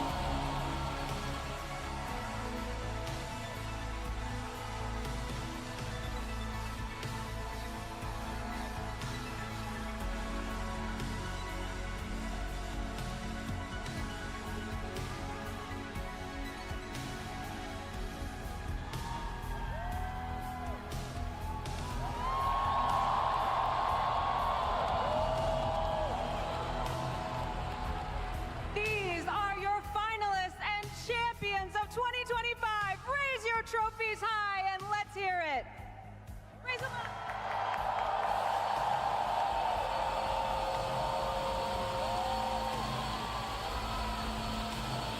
James looks... I do think it's a little salty to have the second place show up too, but yeah, you can tell he feels a little meh about it. I would too, though. I don't blame him. 2025 competitive season, but the show is not over yet. One of the most anticipated moments of the weekend is coming right up, and that's closing ceremonies. Okay. What will we unveil? I'm not going to tell you. You have to come to find out. So don't go anywhere. We're going to take some time to reset our stage and Of recap what we've course. seen so far this weekend. So let's go over to the casters to discuss. Thank you, Anna. What an incredible way to wrap up our 2025 season. Giovanni versus James. Congratulations again to Giovanni for an incredible win there. All right. In our Masters Video Game Championship there. Can we actually win a game with this? Recaps here with you guys. I'm Jim, joined by Chip, Gabby, and Chef. Let's see. We were just chatting about the TCG finals. Chip, kind of walk us through for any viewers that may have missed it I don't earlier care. today. Give them a recap here. Well, I think the big story for TCG Let's see what we got going. War getting the win finally. Its third year of legality at the World Championships. It's been one of the most dominant decks for each of those 3 seasons, and now it finally claims its victory in the hands of Riley McKay, a player who about 2-3 months ago, many of the TCG player base was not very familiar with. Okay. He didn't have that many high placing accomplishments to his name. They have a But poison in type, NXT, so Wheezing doesn't got feel second amazing. place, They and have a he haze used user. momentum to get himself the title here at World. I mean, actually, Wheezing feels pretty good with Congratulations backs. again to all of our TCG winners. Gabby, give us an update here on VGC. For anyone that may have only watched Masters, how did things go in the juniors and seniors division? Well, I mean, you just saw the winners over there on stage getting their trophies. Congratulations, by the way. But honestly, it was 2 incredible matches. You know, I think Luke had a really fun match against his opponent. Blaziken and Rotom, I guess. Out of the seniors division, Kevin Hahn won last year in his last year in the juniors division. Won again now in his first year in the seniors division. It was such a fun match to watch too. I was in the audience, and it was just, you know, seeing both trainers locked in, making their moves choices. You know, the stage was lighting up and everything. Really intense. I should be able to answer Sneasler. See, you know, the juniors and the seniors being able to hold up with all that was really exciting. So I know we literally just watched VGC, and I'm sure some of y'all are just tuning in for the first time. Go back after we're done here. Check it out. My voice is gone because I was in there yelling a little bit too much. They are taking their sweet time. Losing your voiceover, I promise. Yeah, Let's see if I even play well. I am very tired. Okay. Forward to closing ceremonies, absolutely. Well, we're going to start from the top here. We started out the day with Unite. Chef, we had some major storylines. Can you give us a summarization? Yeah, No. of course, Unite got to start out the day. By the way, huge shout out to all of you for doing amazing interviews.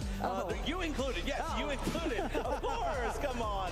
No, in the arena today, it's been awesome to watch. Of course, you know, we were finished pretty early on, so we got a chance to watch it all. But for Unite, if you weren't up early enough to watch it, we started off today with 2 teams that guaranteed a brand new world champion, which is not a common thing for us. We have had some repeat world champions, but Peru Unite from Latin America South and Zeta Division representing Japan. Japan trying to repeat the win for their region, but in the end, it came out with Peru. Okay, I think this person's just not there. Are the first ever Latin American team to win Worlds for Pokemon Unite, pulling off some gigantic upsets. They eliminated both Zeta, who was considered potentially the best in the world, coming up from Japan, and our 2-time world champions, Luminosity Gaming, who are working on winning every single international championship in an entire season into Worlds. Unfortunately, they fell just a little bit short at 3rd place, but it's because Peru was able to defeat everybody in their path.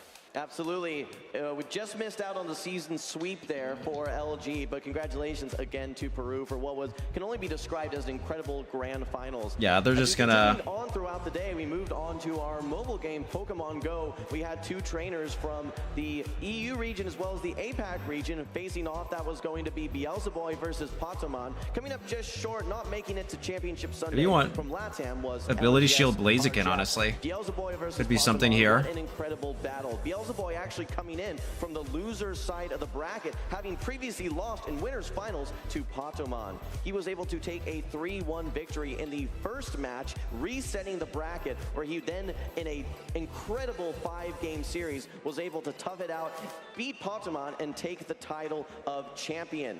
Don't forget, Beelzeboy was our 4th place finalist that ended up Excalibur can come in. 2024. So it was an absolutely incredible story. I know, I want him to give us the info next into. step in his journey. You know, I actually was talking with somebody earlier, and they mentioned that Beelzebub was one of 2 competitors 20 who came minutes. from India to compete Okay. this weekend. That's correct. Only 2 trainers from the Jeez India Louise. region, and they both performed very well, both top cut. Again, Beelzeboy is a trainer that took 4th place last season, and this was his breakout moment. What's really interesting is that the India region doesn't necessarily get quite as much coverage on the main circuit as EU, LATAM, and NA. So it was great to see that spotlight that he does get. He was able to completely capitalize. That's Amoongus. so cool. I mean, I know that Pokemon Go has a very fast evolving metagame, and you had some moveset changes announced as well this morning. Do you think trainers were excited to hear that news? They were losing their minds. Absolutely. So I don't know what the first move on Amoongus is, so I'm just going to double protect.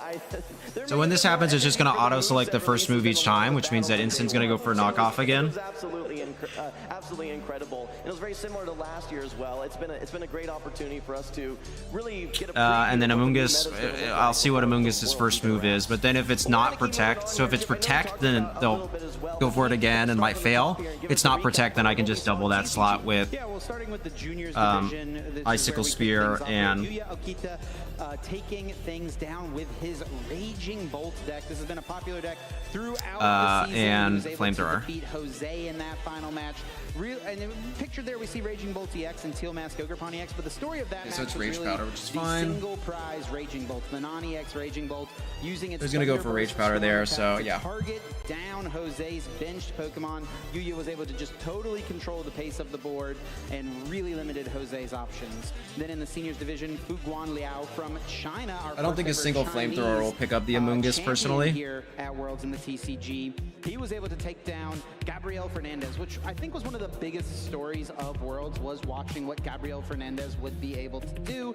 He's someone who has won all 3 ICs this year. He won 2 regionals. He maxed out his locals. He had the maximum number of possible championship points and was just 1 singular game away from completing the perfect season. He was unable to defeat Fukuoka. Are we just tired enough that we want to call it? Really unique deck. I mean, if everyone's tired and no one really wants to stay, we'll just we'll call it. We'll be good. And shuffled them together. You know what I mean? And then just pulled out the best. So let me know. Cards. And it ended up working out really nicely. We saw a little bit from it in the Masters division, but Fuguan was able to get the win as a senior. And then Riley McKay, as I mentioned, to start things off here. Yeah. Really cool story. You know, Yeah, that might be the best decision. I'll probably end it here. Thanks for everyone for showing up. I think we're all tired. You all rule. Thank you so much for coming. Please make sure to like, comment, subscribe. You know, Absorb Stan. to see at the Pokemon Museum. Just so many incredible trainers that are capitalizing and making their moment in history. We'll call it. Thank you all. Thank you all for coming. Hopefully it's good. I'm sure I'll say something in a video. New video coming out Tuesday. Y'all know the rule. Thank you so much for coming. Please make sure to like, comment, subscribe, and become a channel member. And please remember that you are appreciated. All right. Bye, Brian. Bye, Urban. Bye, Zor. Bye, Darth. Bye, everybody. You all rule. All right. I think that when it came down to the 3 finals matches that we had earlier today, they were very neck and neck. Now, in the juniors division, we had Luke Whittier versus Sosuke Arinori, and it was a cool matchup because Sosuke was running a team with Koraidon and Whimsicott, Walking Wake. Whimsicott and Walking Wake especially, we hadn't really seen much